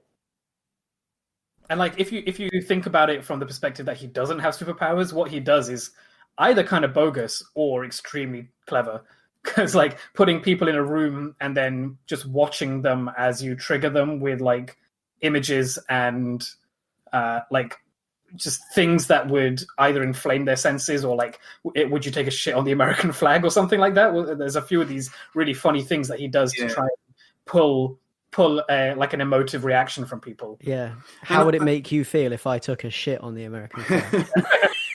But like, I think like a thing like you were saying, like that comes from like the increased empathy of like being in Hoboken when during the squid drop. But like I think related to that as well, like he's so good at telling people lying as well, if for the same reason that his empathy is so good in that situation, because someone lied to him to get him into the House of Mirrors. And at that point it's like, you're never going to let anyone lie to you again in that situation. Yeah, because his ex-wife even says, like, you're still expecting people to, you know, strip you naked and run away with your clothes or something along those lines. And like he's still, like, you know, 20 years on or whatever it is, or 30 even, he's still got that tragedy to him. He's still affected by, like, not just like the thing that happened to him minutes before the world exploded. You know what I mean? Speaking of that moment, I really love, like, because we haven't talked about the aesthetics too much of this show. I love that bit where he comes out of the House of Mirrors and like sees all the bodies strewn around. It's insane. Like, and then it pulls back. It does a very similar shot that was taken from the books and put in the movie, where like there's a really intense zoom out, and then you get to see the whole city. It's like that, but even further developed, where it goes through like the lit up Ferris wheel, and then pulls out all the way over Jersey, over into New York, and you see like the squid just strewn around everywhere. Yeah, in Herald's Way. Like, because I remember watching that. I remember thinking Greg's going to love this at the time watching it. But like, because it ties directly into the thing. But I didn't think the show was going to go there at all. And because at the beginning, I didn't think that we were actually going to properly get any Manhattan stuff. I just thought they were going to like nod to it as a thing. Yeah. But like, when they said Hoboken 1985, I was thinking like, oh, they're giving this guy backstory, but like, that's awfully close to nah. And then I put it out of my head for a while. So then when that rumbling happens, I was like, oh my God, they're doing it. And then I thought that as we were backing out and we went over the Hudson, I thought it would like transition to like today. And then it kept going and it kept going. And I started to like get a bit shook, like, they're not going to do it, are they? And then you see a bit of the tentacle. I was like, oh my God, they're doing it. And then they just back all the way out. And I remember thinking like, one, it's an awesome comic book moment thing for like comic book lovers, but it's also, and especially those of us who were deprived of squid in the Zack Snyder movie. But then on top of that, it's such a horror, because I think it brings back the horror to the squid that we're missing. Yeah. And because it's such, when you first see all this pile of bodies, and there's people who survived it, whose ears are bleeding, and there's other people who are just gone. Like, yeah. And they've like been knocked by it. There's people who smashed into stuff, and it's like, to see that aftermath, and it's like they weren't even on the island, they weren't even in the same state. What happened? But their proximity, like, that is amazing. Like, you feel it in your soul, and it's horrific as the camera, like as you said, Rahul, as the camera goes over to Herald Square, and it's just I don't know, it's such a good way to show that, because the fear at the time was, one, that audience wouldn't accept it, which is probably true, especially of 2009, but also that it would be ridiculous having a squid. And one of the things I loved with this show is when they had the little squids raining, I thought, like, they're just not shying away from this. And that is the big payoff for that particular element of it. That's what I mean. They went all in, like, and this is why, like, you only need the book and then this TV show, and that's it. It's like, you don't need anything else. And Peterpedia. And Peterpedia, of course. But Peterpedia like, is part of the TV show for me. Yeah. But like, carrying on what Rahul's saying about like some of the aesthetics and visuals, there's so much good stuff. I mean, we could talk forever about episode 6, but before like with that stuff, like just stuff like that's minor stuff. So when you first meet Laurie, and when she's in her apartment and she's got like the sort Andy of art. Warhol painting. Yeah, the art behind it, and her head is where her head is in the photo. Just little stuff like that. It's just, and the owl. Yeah, it's just so good. Yeah, I love that stuff, and the like the Dr. Manhattan phone booths as well. Yeah. All of that stuff. And how that pays off is really interesting as well. Yeah, because it's like a phone call to nowhere, and it's just false hope in a way, because she knows that he's not there, but she leaves those phone booths in place anyway. Like, there's another level of sorry, continue for I was going to say she's inherited some of her legacy because she has the same arrogance as Adrian Veidt in a lot of ways. And it's also data collection. Mm-hmm. Yeah. She's actually just storing all these people's stories and jokes and awful moments, praying to a god who, for all intents and purposes, doesn't exist in that world. And if they do exist, they are inscrutable, and silent. One thing I wanted to touch on that we kind of glanced off of earlier was the concept of nostalgia as a pill. Like, you can bottle somebody's memories and they can use it to remind themselves of, what they experienced in the past, and how it was outlawed because people were getting high off of their own memories or something. Like, there's some getting high off each other's memories as well, or high off each other's memories. But then I felt like that there's so many little things in this show which add up to harms that are being placed on people or solutions being taken away from people because one group of people ruins it for the people who may potentially benefit from it. So, the fact that a pill exists that could give Angela an insight into her history, but it's not given to people because some people were getting high off of it. It says something about the system in play, the institution that has developed this drug, but then can't find the best uses for it and has to deny it from people because of the worst things that people would do with it. I feel like there's lots of little touchstones of that in the show. Yeah, because doesn't that then sort of lead to a thing of the difference between, it's like the dichotomy between, say, history and nostalgia, and how nostalgia is like a fantasy looking back, and it's literal rose-tinted glasses building up the past into something that it wasn't, but that you feel you're missing out on now because other people are getting rights. It feels like you're losing rights, and I think that what the show has is that, as you were saying, Rahul, certain people are not, who could benefit extremely off access to this history, especially experienced in such a vivid way, could benefit so much, including the very people who it was created for in the first place, who may have Alzheimer's or other degenerative diseases, could benefit off this extremely. But because it was outlawed in this way, because it wasn't, handled properly or giving out properly, now it means that this thing that could have been restorative is now lost to everyone. And in the place of that, or not even the place of it, alongside that and in place of that, instead, vague nostalgia is taken over certain people and leads them to the actions that they take throughout the show. It's a really interesting thing, this nostalgia drug. For me, it is a comment on the idea of genetic trauma, especially in the way it's used in the show. So you have Lady True, for example, using it to educate her daughter, who is actually her mother, but the idea of her using it to educate her daughter about her struggle.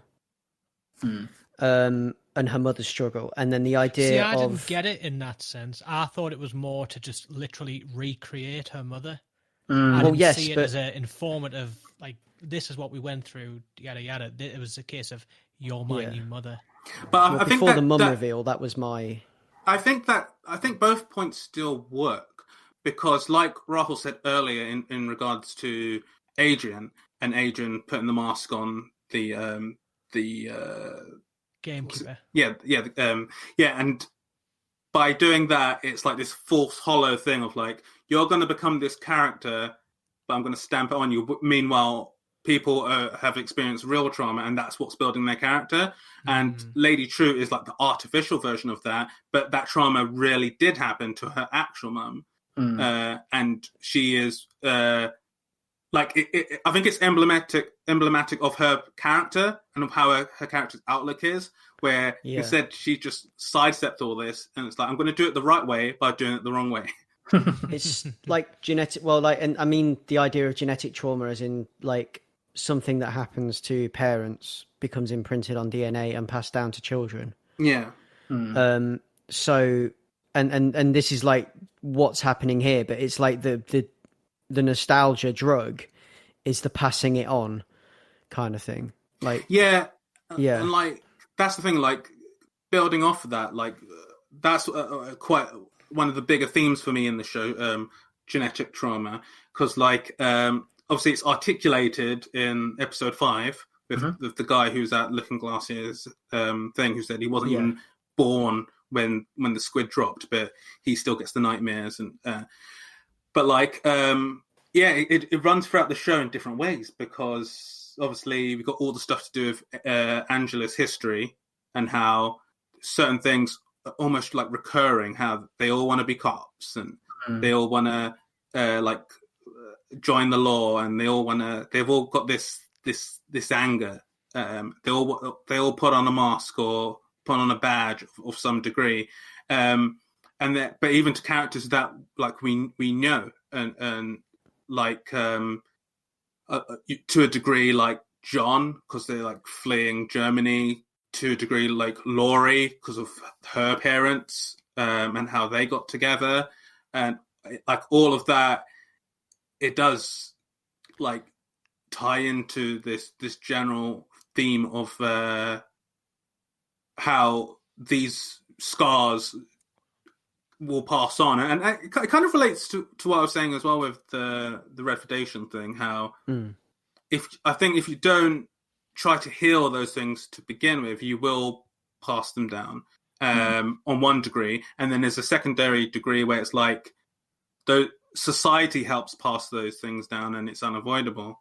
And I think that having that thing as a drug, it is kind of like, I know, it's kind of like a nuke in a way. It could serve so much good, but it's just applied like liberally that it doesn't end up serving its purpose at all, apart from in the show where in a way it sort of trains Angela to see time as Dr. Manhattan does. And I think part of the reason that one of the reasons that is kind of like alluded to for them having Redfordations in the first place, as in that actually coming to pass, is the fact that because of the appearance of Dr. Manhattan, because people now view time in a post-Manhattan way, even though we experience time linearly still. Like the idea that's explored in some of the Peterpedia stuff is the fact that people like what they were saying, like the argument for the Redfordations was, well, you know, what if these things are happening at the same time as we're living, kind of thing. Only that we know that time isn't linear, but we only experience it linearly. But these events are still happening. They just, you know, like if you look at things like Dr. Manhattan looks at things, it removes the distance of said tragedy and stops it becoming this distant black and white photo in a book. Exactly. Oh, that's interesting. I'm regretting not having read Peterpedia. That's a really good concept. Yeah. It's there's some really cool stuff in there. And like to go back, because Leon was talking about like my favorite episode, and I didn't get to say about the just the way episode 5 opens with like Looking Glass's like Little Fear of Lightning, I think the episode's called, isn't it? With Looking Glass's origin story with the funhouse mirrors and everything else, and I just loved it. I just thought it was so excellent. And you know what my one criticism with this is? The same, like the criticism I've got like for this show in general, but like my one criticism, the one thing that I'm a little bit mad about is the fact that this isn't a comic. And the reason that is because I'm not mad in a negative way. It's the fact that it could have been on a whole other level, and it would allow me to experience things. Because the one thing I get annoyed about sometimes when I'm watching a story like this on television is the fact that I can't consume it and digest it on my terms like I can with a comic. Like a comic, I can go back easier. I can look at events simultaneously. I can be Doc Manhattan in that case and experience time the same way Doc Manhattan does. And I would love to be able to do that with this TV show and see things. Get drawing. I mean, I can see your point, but I'm so glad this is a TV show because I love it in this format. And also, if it was a comic, we wouldn't have got that amazing distorted Careless Whisper cover that happens when you use the we wouldn't have got Life on Mars, the Nine Inch Nails version. Yeah, it's time to talk about this soundtrack because we've avoided it for like an hour and a half now. Yeah. So it's the whole point that if it was a comic, I could have drunk it in and poured over it on my own terms. But let's talk about the soundtrack now. The fact that the soundtrack, why did they just put it out under Reznor and Ross and not Nine Inch Nails? First of all, like, well, I've mentioned this off cast, but that's how. Yeah, following Ghost 1 to 4 and David Fincher convincing Reznor to do the score. That's just how Reznor and Ross have named themselves when they do scores for film and TV. I know. I just feel like this particular music is just so much like Nine Inch Nails that it is Nine Inch Nails. But it is in everything but name, yeah. And it's their names. It made some That's of better my for them. Yeah, it made some of my favorite scenes in like one of my favorite scenes in this whole TV show is the bit where Looking Glass is sitting in the pod questioning the guy, which is the bit that Ray touched on with like, how would you feel if I took a shit on the American flag? All that stuff. I love that bit. I love that scene in the pod, right? And the music in that part is just so like spot on. Like it's basically like I'm listening to it's almost Closer by Nine Inch Nails actually. And it is. Yeah, is it Objects in Mirror? I think the track's called Objects in Mirror are closer than they appear. And it's got that like thick bass. And like little touches with this soundtrack, just like tracks like None with a Motherfucking Gun. Yeah, I mean that track is a superhero theme basically for Sister Night, and it's propulsive. I was going to say, there's that scene where she's like suiting up, and then you get the thing where she's like throwing a bag into the boot of her car, and you get like what I thought was very comic booky, like match cuts where like it's her outside her house, and then she's slamming down the boot on the bridge, and like the soundtrack during those moments is amazing. It's so good. I think one of my favorite themes in the show is I've got two. One is not including the Life on Mars cover, but like I really like what's the sort of the unofficial theme of the show, which is the one that plays multiple times, but it plays during the squid reveal before that transitions into the Sinatra song. But like that one where with the heavy synths, it's so John Carpenter. It's just everything about it's just so atmospheric, but in this really sort of upside down, dark way. Some nice scenes of highways and stuff with that. Yeah. Which is always nice. And then my other favorite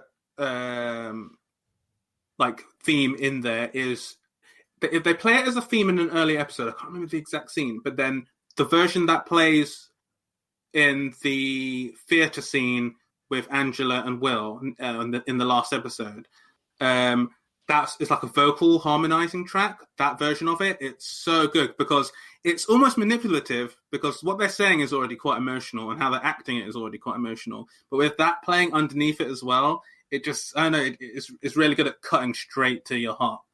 Yeah. I really like Orphans of Krypton. Yeah. I think that's a great piece of music. And I actually like Trust in the Law, you know, the piano. Yeah. I love that. That's fantastic. The silent movie music. But the whole thing is truly amazing, like amazing music. And on the subject of music, like another conversation that we've had off cast that I wanted to have on cast as well, because I think it's rather important that we have this conversation on cast. How the hell did Adrian Veidt get all those records on Europa? The place was paradise. Yeah, John left them for him. Yeah, but did he make them on the spot? Did he leave them for him, or did he have to ask for them again? Like, because when he teleports him, he just teleports him in the clothes on his back. He just says, John says, I've made a paradise, implying that it was John's paradise, that John made Adam and Eve, and this is John's paradise because it was the like John's safe space. Well, John would have known all along that he was going to give it to Veidt. Maybe, and also he transports that entire castle, so maybe it was just already in that castle. and then also on top of that, Like, there's just so many things that you've got to assume are there because there's so many things that Vite uses that, like, you just got to assume a lot of that stuff's there. I mean, one, like, the food. They're making the Game Master's rifle. He didn't construct it. Yeah, but these might have all been things like, because this is a manor house, and everything there is kind of like it's got that kind of like vintage feel to it, as in it's all manor housey stuff. It's all things that he would have found in the grounds or around the manor house, maybe. Then how would he have made the aging chamber? Oh, that's just Vite science, man. But he did it using like weird. It's like if you look at it. Home. Yeah, well, if you look at the aging chamber, it looks like Dr. Frankenstein-esque. Yeah, but I feel like that he could have made that out of kitchen equipment. Yeah, but I feel that it's a case where he has the tools that he needs to do it, but it's not like he's just got like a warehouse of like space age stuff. But because like I think part of it, like the reason why he makes the suit out of the armor and all that and constructs it, is because it's Vite as well. Like, I think that, not to say that he made it hard for himself on purpose, but I think that, like, I don't think it's a worry where the records came from, considering what else is around. Disbelief I'm setting up here. Well, yeah, obviously suspension of disbelief, but I thought it would be fun to have a theorising conversation about it. But that's when I think that is, I think it's explained without them explaining it. I don't even think that's a case of like, leave your brain at the door, dude. I do think that it is a worthwhile thing, but I just think that it's explained without them explaining it. I'm surprised there's not a Peterpedia page about it. I know, yeah. I like the idea of him asking for them using dead bodies. Yeah. Hey, well, John. is Manhattan not kind of powerful enough for Vite just to say it out loud and he could hear it? I don't think Dr. Manhattan gave him anything after that initial transportation. I think he's doing his own thing. On the topic of the dead bodies that Vite is flinging into the atmosphere, I love the fact that like he's sending the message saying "save me," and you get a reveal at the end of that episode where it's like "save me, daughter," and he goes to this extra effort to spell out a word that is longer or almost as long as "save me" on its own. Like he sacrifices an additional 2,000 bodies or whatever it takes to spell out the word daughter just so he can like appeal to Lady True's sensibilities, and then she gets to throw it in his face. The callousness to kill an additional 2,000 people, like for that, I just think such a great little touch. It's just like the fact that he's just like to kill 3 million people, but he's like fishing them out of the lake like you would fish for lobsters. Yeah, life is cheap to him. Yeah, cause it's funny when you compare the two. So, like, Dr. Manhattan, everything's done in a sort of celestial, heavenly way, where they walk out of the water naked towards the mansion, and it's like they are his creations. He went and created life, like he said he was, and it's like, live lives, my people, and then they ended up, in turn, worshipping him, and it's just like, oh, man, this is boring. Whereas, like, Agent's just like, woohoo, slaves! Well, is it not the serpent in the Garden of Eden when Adrian Veidt turns up? I guess like he's corrupting it. I don't think the snake was reveling in being served by Adam and Eve, though. Like, and he gets bored himself. Yeah, and then he has to create his own like GTA antagonist. On the topic of Veidt, actually, I made a goof when I was first watching this the other week. All the way through the other week, that is. I didn't know there was 9 episodes. So I watched episode 8 and I was like, oh, what an obtuse ending with, like, you know, the post-credits scene with Veidt in the cell and he finds the horseshoe. And then I accepted it, and then I was like, I can't remember how I realised it was the 9th episode. But either way, I was like, oh shit, thank God there's another one. But I would have been content with that ending. But it like the show. No, that's not an ending.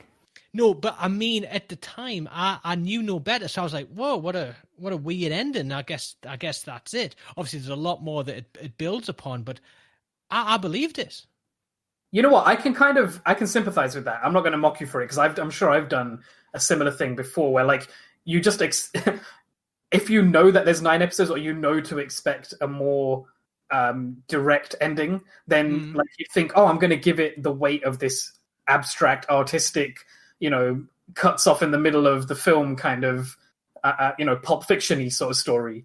But yeah, I don't know how you would have been satisfied with that. I was more. I thought it was a case of this is like the bleakest ending possible. Manhattan's dead. There's no hope left. Blah blah blah.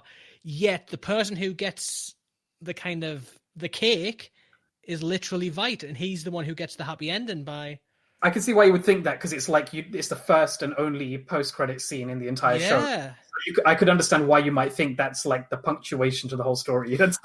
I guess if you at the time weren't if at the time you didn't know this was a limited series and you thought there could be a season 2, I could understand that. Well, I didn't think there was going to be. I at no point thought there was a season 2, but I thought there was only 8 episodes.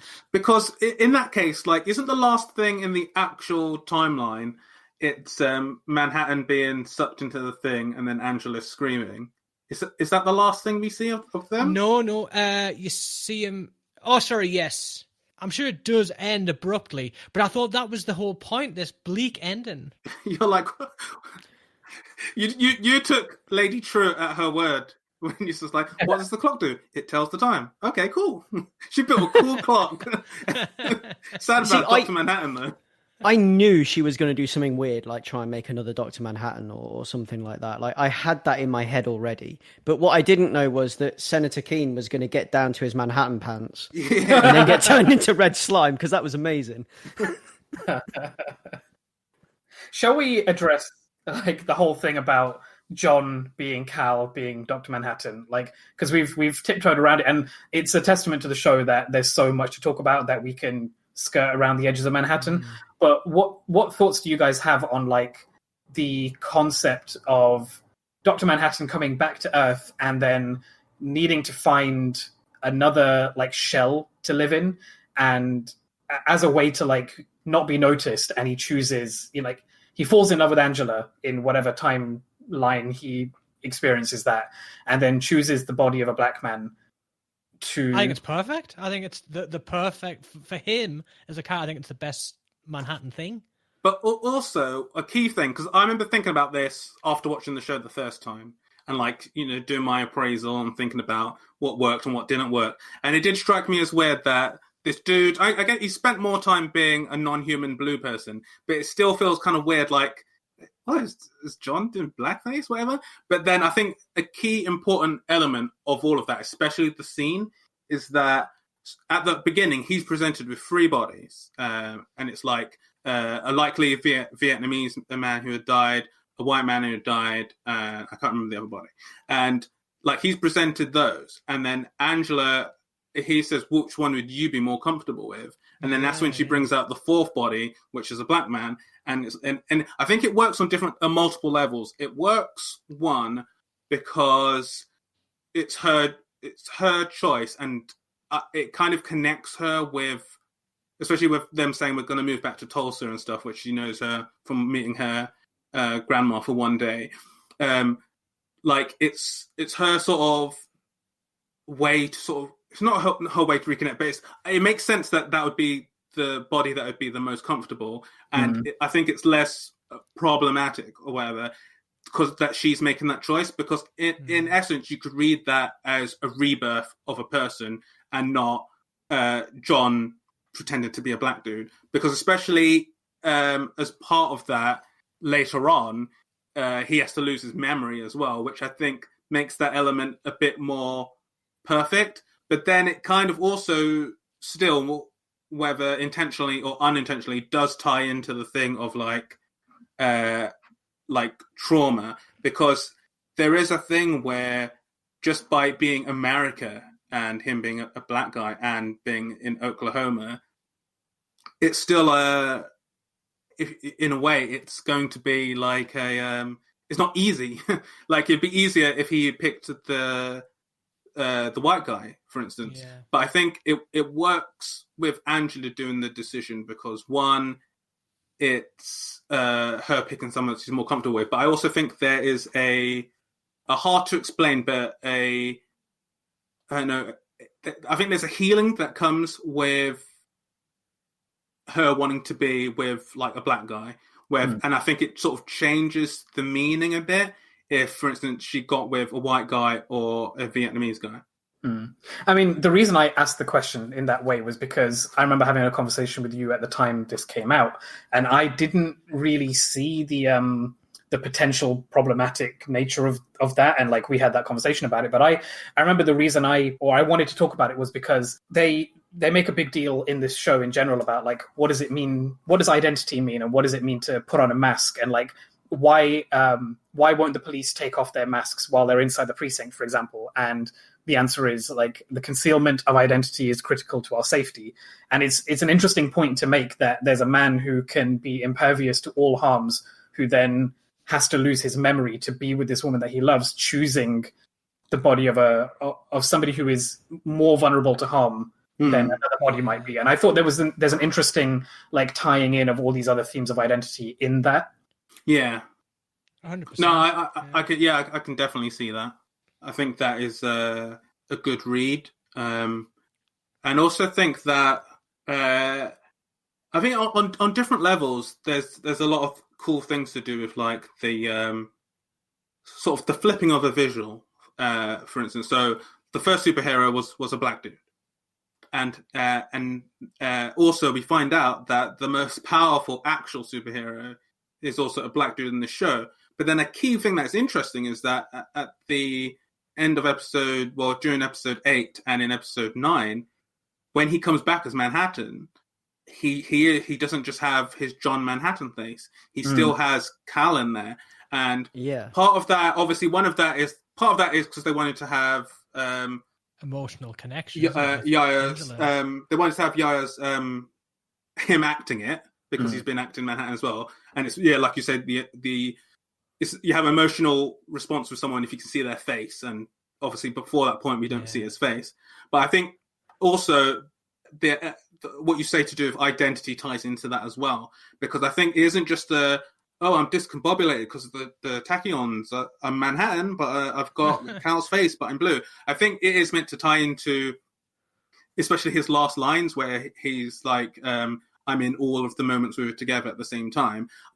I think that he has become Cal. Like Cal, because it was Cal Jelani, I believe, was the corpse, but he's Cal Abar, and him spending 10 years in that tunnel, him coming out, he's not just John still. I think he's now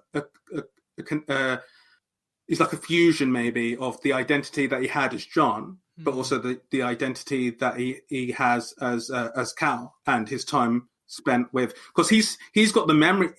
He's got the memory of the 10 years once the thing's taken out, but he just couldn't see it. So I think that experience, that lived experience, has now fused these two versions, and that's why him now having like that face with those features, which is like very black features as well under the blue. It works. It's like residual self-image from the Matrix. Yeah. And his has changed because of his time with Angela. Yeah. And the fact he didn't want to die alone breaks my heart. Yes, it's rough because in a way, because he's Dr. Manhattan and Manhattan's a slave to determinism, to the level where he just won't do any. He's the most powerful man, most powerful person, entity or whatever in the galaxy, but he still has to follow a script. Because he's experiencing it all at the same time, kind of robs him of a lot of power in that way.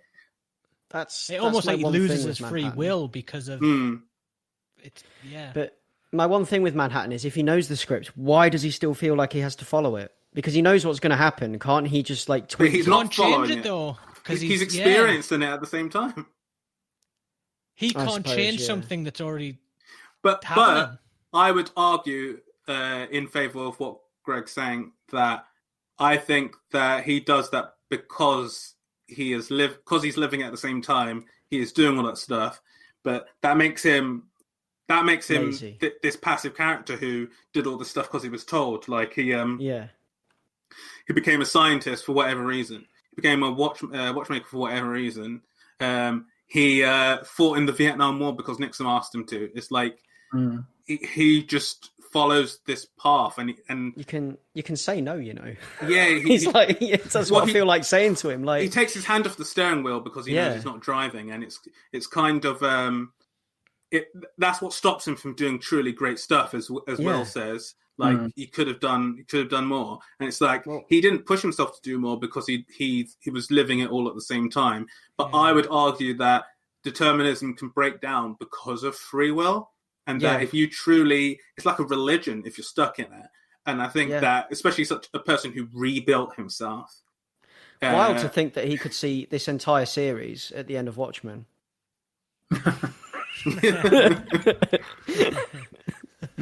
But like the whole sorry, I was going to say that ties into what I said at the start about it being like one of the ultimate theses of the show is like what could somebody else with a different viewpoint, with different experiences, and a different mode of thought, what could they do with the power afforded to him? Like, and the hope is that someone like Angela would be able to break free, keep her hands on the wheel, and like steer humanity into a different outcome that he was ultimately super passive about, and she's driven and active and like fighting against all the forces pressed upon her. And there's also a key line that happens in episode 8 where when he's doing all the stuff with the eggs and walking on the pool, he says to her, "I need you to see this. I need you to see this." Yeah. And I think that relates to obviously that with the eggs and also the pool. But I think it also relates to the fact that at that point, she's gone through the nostalgia thing. She's basically time traveled in a way because she got her grandfather involved in all the stuff through a time traveling telephone that is Dr. Manhattan. And I think that line also works with him as well. Like, she spent the time with him. She knows his history. He's the reason her parents are dead, pretty much. It's like, I need you to see me. It's like, so he's gone through, he's spent that time with her, and she's spent this time with him, gone through all of this stuff, so that when she's imbued of his powers at the end, there's a hope that she is now going to use everything that's like the sum of her parts that's got her to where she is now, and that's going to inform how she uses it. It's the responsibility that comes with the great power. And do you think, like, because that made me, what you just said made me think of Manhattan, like, sort of being passive and taking his hands off the steering wheel. Do you think that is his like 10-year game plan for how to overcome that passivity to actually like break free of determinism, put his hands back on the wheel, steer it in a direction, pass it on to her before diving out of the car? Like, I feel like maybe it's saying something there about his method of breaking free of his cage. Yeah, I definitely think so. Because I mean, him doing that, like having that whole thing of like taking the thing that Adrian's given him, is that is a sacrifice, because that is a loss of agency to a degree.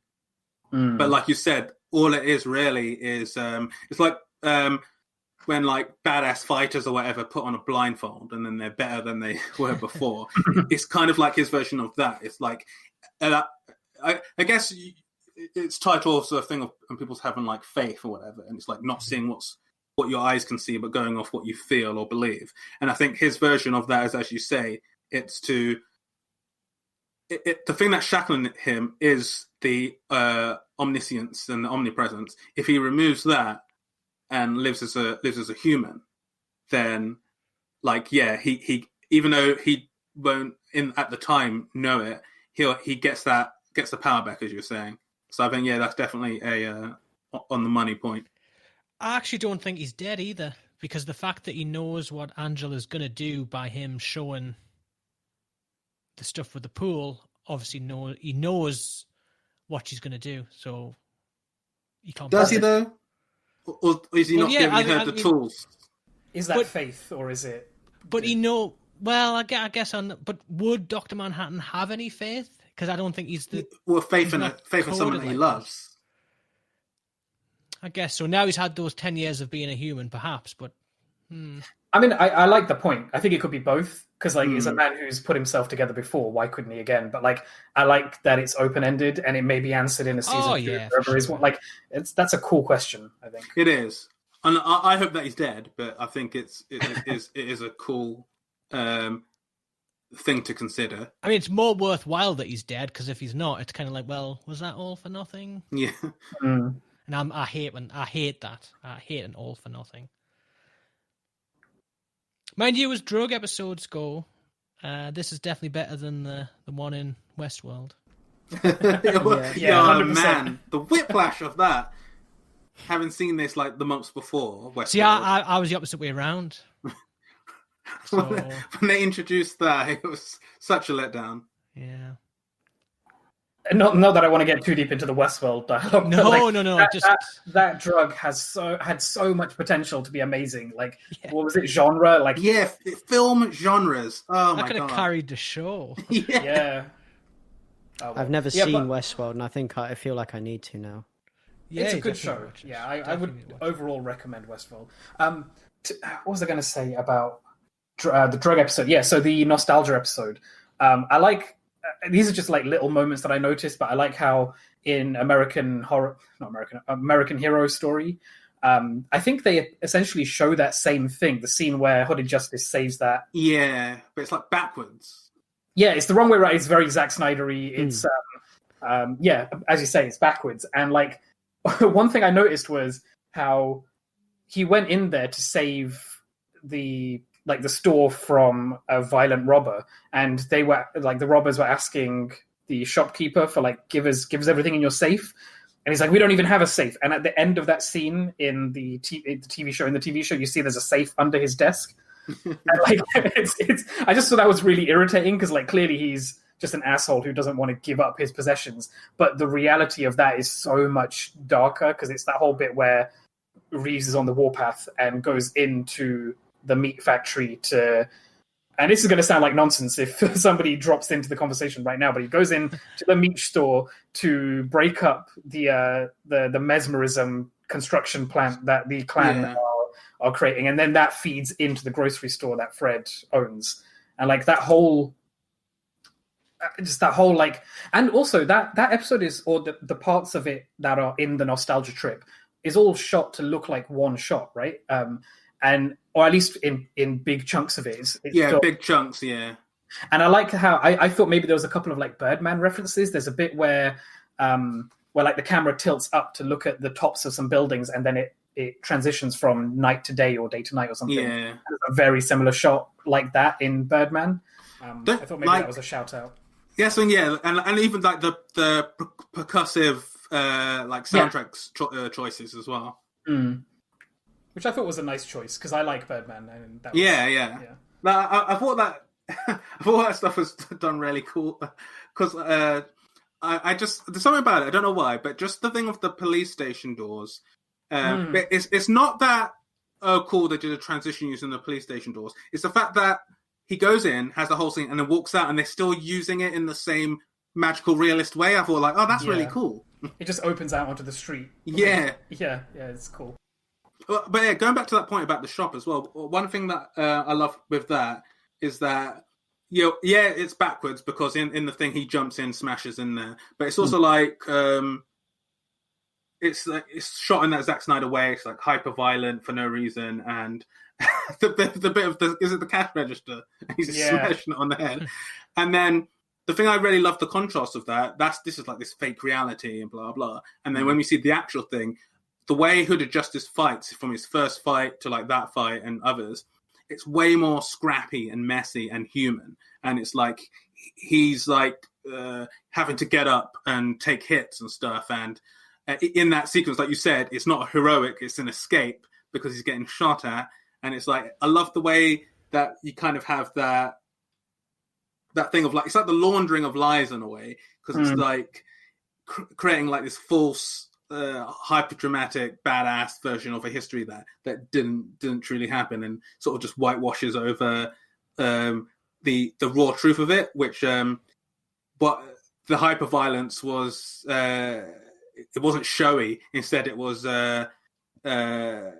structural and and institutionalized violence, and that's what makes it like just incredibly more scary. Shall we start wrapping up? Yeah, I think it's about time to wrap up. I was just wondering how we could do that. Like, I'm trying to scan for like final points that I want to make, because I've talked about the things about identity and disguise, and I don't know. Does anyone else have like final thoughts they want to give, or overarching things? So overall,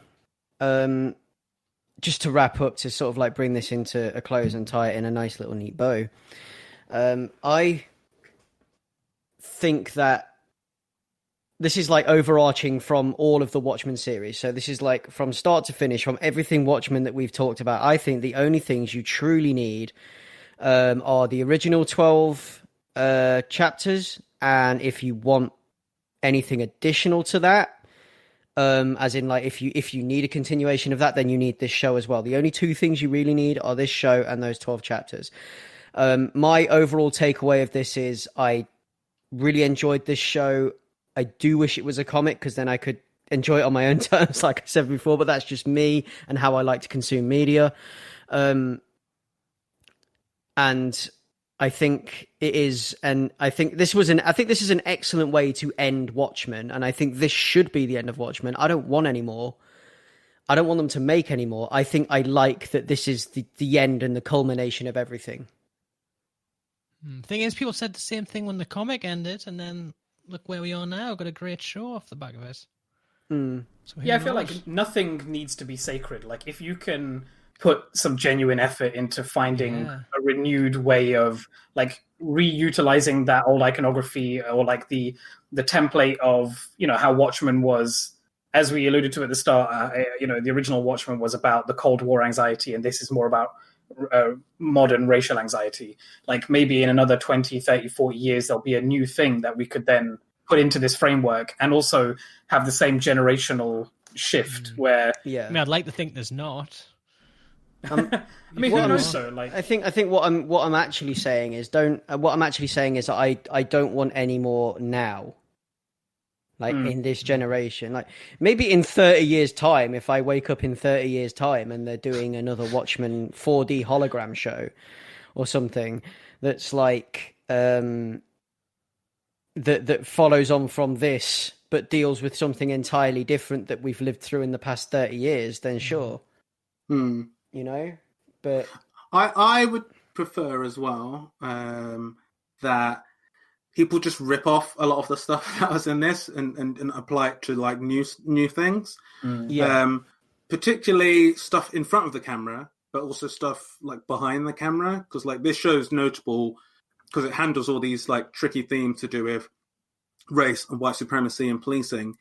But a lot of the reason why that works is because Damon Lindelof filled his writer's room and made it a very representative one. So he has like multiple like black people and people of color on staff. One of the writers, I think, Crystal Henry, she's like a black woman, but she was also a cop as well before she was a writer. Oh, that's really interesting. So I think that by filling the room, and then from what it sounds like from all the different writers that you had, like Jensen and Cord Jefferson, it sounded like the writer's room is an open place for people to like speak and discuss a lot of these things. And I think what happens is that you can miss out on a lot of this stuff, or you could there's bad versions of this show, like really bad. They tried it and they failed. This is actually offensive or just badly handled. And I think that by having multiple people who have lived, it's like lived experience for them. And the fact that like episode 6, which deals with this stuff the most, is co-written by Cord Jefferson, who's a black writer, and it is directed by Stephen Williams, who's a black director who worked with Lindelof on like The Leftovers and Lost. Like, I think you can feel elements of that, and obviously story editors and stuff. Like, I think that would be a good thing where whatever the story's about, it would. I think it's more successful if you you get the right people. Yeah, you get the right people in, but not just in front of the camera, but you get them in all the departments. little things that I just want to mention that I didn't get to bring up before. I really want to watch Sister Night. I know it's not a real film, but I really want to watch it. Gotta make it. I so wish I could get a hold of that video. Apparently, the art for Sister Night VHS is based on a poster for an existing film called Velvet Smooth, which I've just found now while you guys were talking, and I've just put a link to it. If you want to check that out, it's a Reddit link that I found. There was one other thing I wanted to mention regarding the soundtrack that I forgot to bring up before that I'm going to bring up now, and that is the fact that one of the tracks is called Gary Owen. Yeah. And I thought that was like a nice little kind of sinister touch.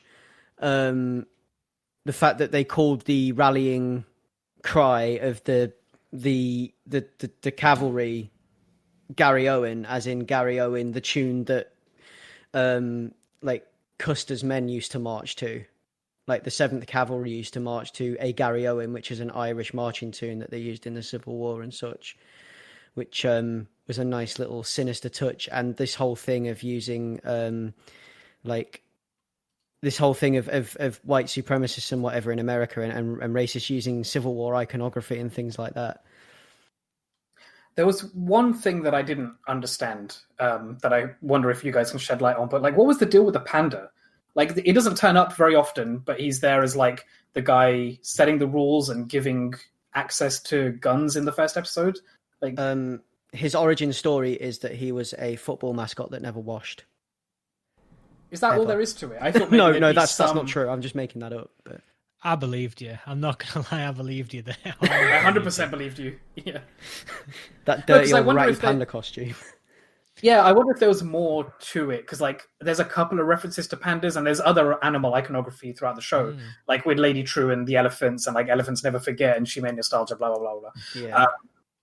But like with pandas, there's a bit at the start in episode 5 where Wade is talking to like the top knots and yes, oh, what's the deal with the pandas on your pamphlet? And like, I don't know, I thought maybe I'm just missing something and I haven't all God's creatures. Yeah. Oh no, I think you're onto something there. I think maybe you are. Maybe and then. Yeah. But I wonder if that's it. Like there's two or three references to pandas and then there's nothing else. I thought maybe you guys might have picked up on something. That's the difficult thing with this show, because some of it is like, oh man, like this, the way they've tied this theme to this theme and blah blah, and like what this all means and how that ties in with the eggs. And another thing is like, I wonder if they called him this just so they could have that silly pun. Like, I wonder if they called him Cal Abar or her Angela Abar just so they could call episode 8 a man walks into Abar. Like, there's like Lindelofy type stuff in there that has you wondering like, what is just a silly thing and what is actually like super deep. But I think the genius of it is that the lines blur quite a lot on all this stuff. And it's the same kind of thing that I loved about The Leftovers, where it's like everything is sort of holistic and is greater than the sum of its parts. And I think with Watchmen, like it doesn't annoy me. Like the panda thing doesn't keep me up at night. I'm just wondering if I don't want to have missed something. I want to make the allegorical connection between this and that. And I feel like I've understood a lot of everything else, or I found meaning in everything else. But this one thing, this guy in a dirty panda hood, just he hasn't given me anything. And this show has given me so much. It needs to give me a little bit more. I think he's just there as like, you know, because he's like a desk jockey and everyone thinks he's kind of a loser and doesn't like him because he's a real like rules lawyer. Because he's constantly got that book and he's constantly quoting the rules and whatever, and like even at the beginning of the thing, like no one wants him to be on the thing when they want the weapons release because he does everything totally by the book. Maybe in this world he's an endangered species because he's trying to follow this particular like set of rules, and if things had gone as they're meant to in the big plan, Keane was either meant to be president, and then he found out about Manhattan, so he was going to be a blue one. So, like, maybe he's like Panda's like the representation of the old guard, and like what the new wave that's going to wash them all away. And they're black and white. Yeah. Exactly. Oh, I like this. Oh, I'm satisfied. I can sleep now. I lied earlier. It was keeping me up at night. Has that sated your curiosity? It has. That's great. I love it. Thanks. Has that sated your curiosity to the point that we can end the podcast? I've got just some things that I'll run through and then I'm done. Yep. I'm Go ahead. not sure if Rahul has any more. No. Say your bit. I want to go over a few things. So, like, I've missed out like some possible negatives that I have with the show, and one of my big negatives is I remember when I watched the show the first time, and after, especially the run of episodes we get in before, episode 9, it felt good, and I think it felt better because I really love that theatre scene. But I mean, before that theatre scene, it felt like it felt really weird because they've set so much stuff up and they've got to finish it in that episode. There's bits where it's like, man, Angela has no agency in this episode until the end. Like, she's just sitting around like all episode. And I remember being like feeling out of sorts a bit because it's like until Manhattan teleports them to Karnak, what is the point of Looking Glass being undercover and being gone for multiple episodes? I thought, like, where obviously he's going to be undercover because he took one of the masks, but what is the point? And the point is just to get him in the room and that happens so that we can have the point where he's the one who, after he sees the conspiracy, like, because he watched the video and he's like, oh, it is real, and then he's the one who gets to help Laurie actually get justice with Ozymandias. But like, I remember thinking, like, this just feels like disjointed in some ways. Like, we're told that the squid are going to like wipe out the area, but then Angela is able to run with just the stupid thing, survive. 2, the area looks kind of fine. It's just a few dented cars. 3, Pirate Jenny and Red Scare are fine. I thought they'd be massacred. Like, Lady True, it put a whole circle in her hand. So it's like, there's elements like that kind of deflated me as I got to the end, but then... but was that only on a second watch, though? No, first watch. Okay. Because on a second watch, I just didn't mind as much. I still think that it's a bit... I still think that the flow is a little bit off. Like, I don't think 9 is as strong as 8 and 7 and blah, blah. But I guess I was not blindsided by it this time. And expecting it, knowing that the theatre scene's coming up, I'm fine with it. But there's other bits that just, like... Because to do with that, I kind of hated the fact that it was True who reads out Will's message to the 7th Cavalry. And then Judd's wife is just like, just kill us already or whatever. And she says, yeah, of course I'm going to kill you. I kind of hate that because it's like, yeah, okay, cool, obliterated. And it's like, if anything... I like that. Sorry, I was going to say, I like that everyone else is freaking out around her, though. She's like, what the fuck? We didn't sign up for this. Yeah. But sorry, like, yeah, like...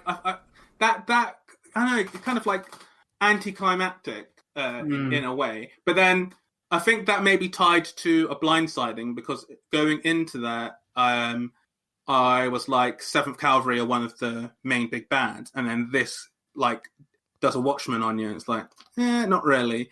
But then I think it leads to my main issue with the show, and that's Lady True, who I think she's deserved through the show. I think she's really cool, and I think that Hong Chau plays her amazingly, and I think she's just a badass character. When she shows up at the Clarks and she hears the knock at the door and she's like, not yet. And she's talking to them and it's like, you got to sign the thing. And it's like, tick tock, like all of that stuff's really cool. And just the way she like speaks with everybody, I just love how sort of badass and arrogant she is. I love the conversation that she has with Angela right before Angela goes, because she's like, I know you're living with Dr. Manhattan. Like, you never asked me who he was. Like, I love all of that stuff, and it's just like, don't say you're going to save the fucking world or whatever. And it's like, I'm sorry, Angela, I'm saving the fucking world. So I got Big White Rose vibes from her as well, because she runs from Mr. Robot. She runs everything on a clock. She's clinical. She's direct. Yeah, but like, I think what's lost with her is that we're never really given a compelling reason why her becoming a Manhattan, apart from her killing Manhattan to do it, we're never given a compelling reason to do so. All we get is a montage where her dad, who is defeating her as he's doing it, is saying, yeah, she's like me, we're narcissists, takes one to know one, but in Latin. And it's like, it's kind of lame, because thinking about her history, we only get that really in the episode where her mum injects herself with Adrian fluid, and then she finds Adrian thing, and she's like, I'm your daughter, blah blah blah. And he's like, screw it, make it on your own. We don't really get her, and it's kind of a waste considering she's Vietnamese. Vietnam is colonized and made the 51st state of America, and one of those solid points is the fact that anti-colonialists attack the embassy or whatever, which leads to Angela's parents dying. So it feels like the show is, because it's preoccupied with dealing with a lot of other stuff like white supremacy and like trauma, legacy, and all that. It kind of, I think it misses out on actually one, giving Lady True a proper character, and for ourselves to truly see why she would be such an awful narcissist god, because she only wants people to kneel down to her. I mean, we get sprinklings of that, but we don't get enough of her to make it feel a cool sight when she's standing in the thing about to get the powers. Like, it doesn't feel... No, go on, say what you're going to say. I was going to say, she goes full, like, she almost just wants people to watch her become a god, and that's it. Yeah. I was like, I need my parents around me and all that. But, I think they just miss a trick with her with that, and I think related but separate, they miss a trick when talking about colonialism, of how America just got a big blue guy to blow up the country, and then they took over it, and the trauma that would have to everybody related to it, including her mum, and including her. I think that's where they. It's like a sacrifice they made to do the rest of the show, or it was I don't think it was in a blind spot. I just think it's something that they decided wasn't a focus. But I think it was a missed opportunity. But otherwise, otherwise, I think that everything works out well, and I like the ending more so, like the last episode more so on a second watch. But I do feel that Lady True is a bit underserved. Yeah, I think I agree with that. Is that wrapping us up? Oh, I have one more point I want to make. Very quick. When Angela picks up all the eggs at the end, and she finds the one egg, and then she remembers that Cal told her to go out onto the pool and like test her powers that way. She cracks the egg while she's outside near the pool. Oh, so risky. I know. I was thinking, like, imagine if she dropped it and had to suck it up from the ground. Do you know what I thought she was going to do? I know. Do you know what I thought she was going to do? I thought she was just going to crack it and just chuck it on the ground and leave it and walk away. Like, she didn't want the powers. I thought that's what it was going to end on. She was a mask. She was a superhero. She wasn't going to give that up. But yeah, why didn't she put it in a bowl? Like, I don't know. Because she's cool. She why didn't she put it in a pan and cook it? Yeah, you make an omelette.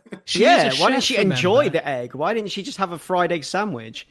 You know, one last thing to remember him by. Yeah. She knew what she was doing. I wouldn't have eaten a raw egg. Been there, I'd have cooked it. I'd have made it. But maybe it's like making like brownies of a certain sort with a certain ingredient, where cooking them at a certain temperature, you'll not get the intended thing. So maybe she was scared of introducing it to anything else. You're going to cook the Manhattan I think that's pretty smart, actually. But what if it is like the brownies with a certain thing and a certain thing, and you have to cook it? No, that's on Manhattan then, if that's the case. That's on Manhattan. You're going to cook the Manhattan out of it when the edibles kick in, and she actually gets the Manhattan powers. She's like what they don't show you is that when she does try to walk on the water at the end there, she just falls straight in, and she's like, "This is bullshit." And then later on, she's just sitting watching TV, and then she starts to turn blue, like. Yeah, I like the idea that you, like, fine, she's got the powers, but you still have to practice to walk on water. Like, it doesn't come naturally. Yeah. Okay, now I'm done. Now we're done. I've got one more sort of thing to hit, and then I'm done. Yeah. And these aren't really conversational things, just like cool things that I thought of. But like one, I really love how the letter that is dropped during World War I, which is the Germans trying to use the truth, which is that Americans are racist, against black American soldiers. I really love that letter then also becomes a legacy thing, and how like watch over this child is put on it. But then I love how during the nostalgia episode you get an awesome bit where they're reading the note, which was written by that German official, obviously like dictated, and then the secretary who could speak English is typing it up. And I love how during that sequence we get 5 people over 2 generations of the same family, including the child and elderly Will, all reading it, and it's all done in like it like goes from person to person during the reading of it. I thought that was just an awesome touch, because it says everything about the show, but it's also just done in a really like cool, succinct moment. That was something I didn't even pick up on the first time I watched it, because it's so deft. Like it happens so like naturally and visibly. But yeah, that's something to pick up on the next time I watch it. I love that they highlight the significance of those flyers, because those flyers were a real thing. Yeah, and they continued as well. Yeah, and they they highlight the significance of those flyers and how they influenced black soldiers, so that when they got back from when they came back to America from World War One, that kind of kick-started them to get angry about this stuff. Yeah, because the film Mudbound, which I believe is based on a novel, that touches with similar things that's to do with World War II. It's about a black soldier who returns home to his family who live in the South, who are like who are sharecroppers for like a racist white family. And like part of that is that him, in speaking about it, he says that when he fought in France, and he says like when we were in France, we were liberators. Like I was treated like a human, I was treated like a hero. And like while he was out there, we see flashes of him like hooking up and falling in love with like a white French woman, and it's like and then it's juxtaposed with him coming back and being called like the N-word and stuff while walking into shops locally and fearing he might get shot or something like that by racist mobs, because that movie's set like in 46 or something, or like the late 40s, and it's the same type of thing where it's just like it's an awful dynamic, but it's also like an evilly smart thing for the enemy to do, because it really does highlight the hypocrisy of these nations. Yeah, but then some good actually came of it, because that is what drove. I mean, it was a catalyst in a way, and it gave these soldiers, when they came back, it gave them kind of pride and hope. Kind of, it helped them to come to it helped them to kind of. I think it became an easier way to demonstrate how the colonialist engine, which is sending them to these places, doesn't actually care about them, and then made it easier for them to communicate that message to other people and to fight for civil rights. That's what I was trying to go across. It became a catalyst for that kind of thinking. Yeah. But to roll off the last things I was going to say, I think it's interesting how Watchmen the comic was like a deconstruction of superhero comics, amongst many other things that we've spoken about 2 Watchmen episodes ago. I think Watchmen the film was like in ways a deconstruction of superhero movies and many other things, as we spoke about the Watchmen episode just gone. And I think the show is interestingly not a deconstruction of like superhero TV or blah blah, but it's more a deconstruction of our relationship with the original text and other adaptations of it. And I think that is a cool place, because it's written and directed and made, especially spearheaded by someone who was a massive fan of the book, but it's someone also who had the burden of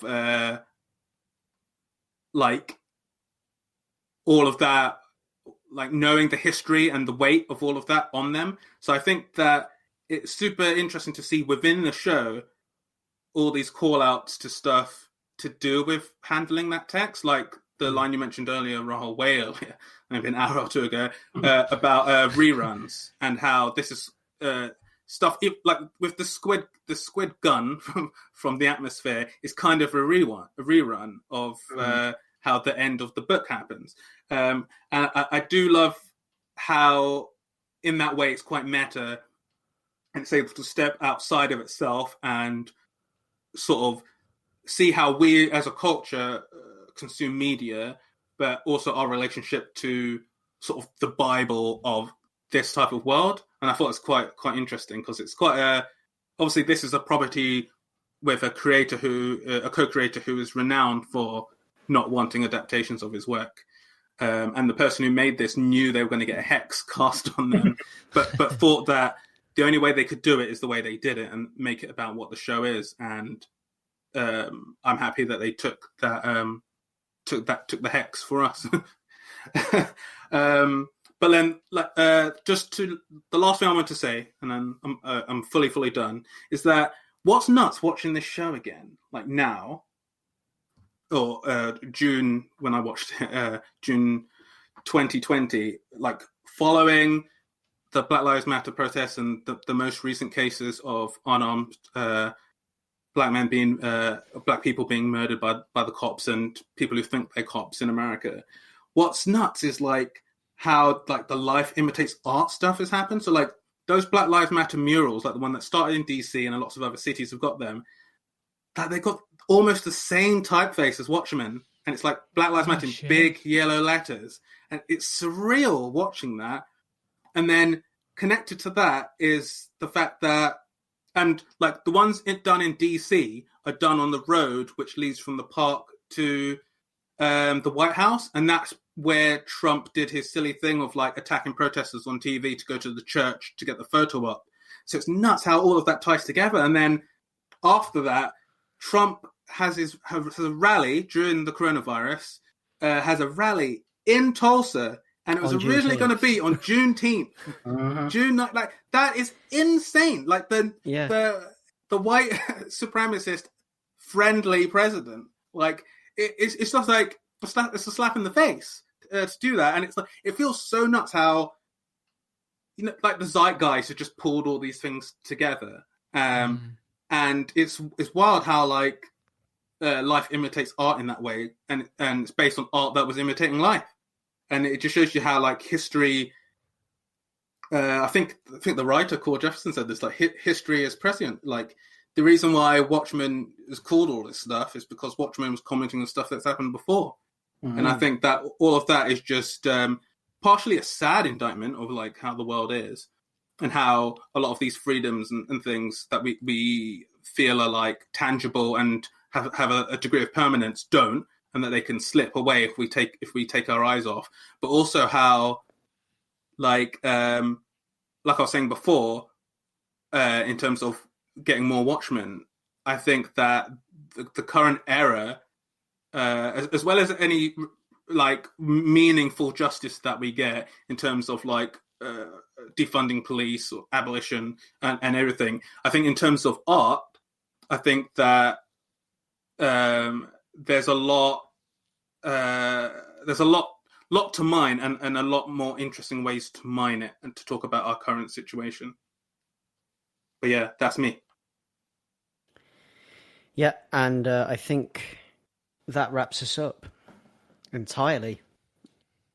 I think that should Nothing be it. else, anyone? Nothing else? I can always think of more things to say, but I'll drop it. I could think of stuff. Yeah, I've got loads I could still say, but yeah.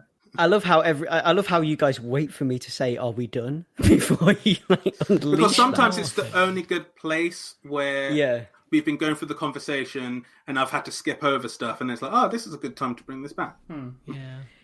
Right. Okay. So that has been Ace Comicals Does Watchmen. Like that is Ace Comicals watching the Watchmen Part 3. So we have discussed Watchmen in its entirety. You can go back and listen to the previous 2 episodes as well. I mean, yeah, so that's been Ace Comicals episode number 92. You can find us in all the usual places, www.acecomicals.com, which is kind of the hub for everything we do. And I don't think I need to go through all the different places you can listen to us because it's practically everywhere, iTunes, Spotify, etc. You can find us on Twitter under Ace Comicals, where you can tweet at us, send us DMs, get involved in the conversation. Tell us what you thought about Watchmen if you sat and watched the TV show. You can find me on Twitter under @Battou, BATTOU, where again you can DM whatever. Just get involved with the conversation about comics. If you like some of the stuff we talk about, if you have an opinion that you wanna air with us, then just go ahead and get involved in the conversation. Ray, where can we find you? On Twitter @Monkeh, that's MOONKEH. And Leon, where can we find you? You can find me at Leon Everett on Twitter, and Who Watches the Watchmen We do via cell phones. Yep. And Askew, do you want to go ahead and plug? Yeah, sure. Well, I've since retired from Dynamite in the Brain, but there's lots of old episodes of stuff you can listen to there. And Twitch and Twitter, which is both and Askew. So go there, watch me play games. Yep, you can send us emails to acecomicals@gmail.com. You can donate the price of a coffee at our Ko-fi site, Ace Comicals Ko-fi, which you can find a link to on our website. And you can also buy T-shirts from us. We have Ace Comicals T-shirts, which is acecomicals.threadless.com. So yeah, go ahead and check all that out. Thanks for listening. Ace Comicals over and out. You've retired from Dynamite in the Brain. Yeah. That's a scoop. You hate anime, don't you?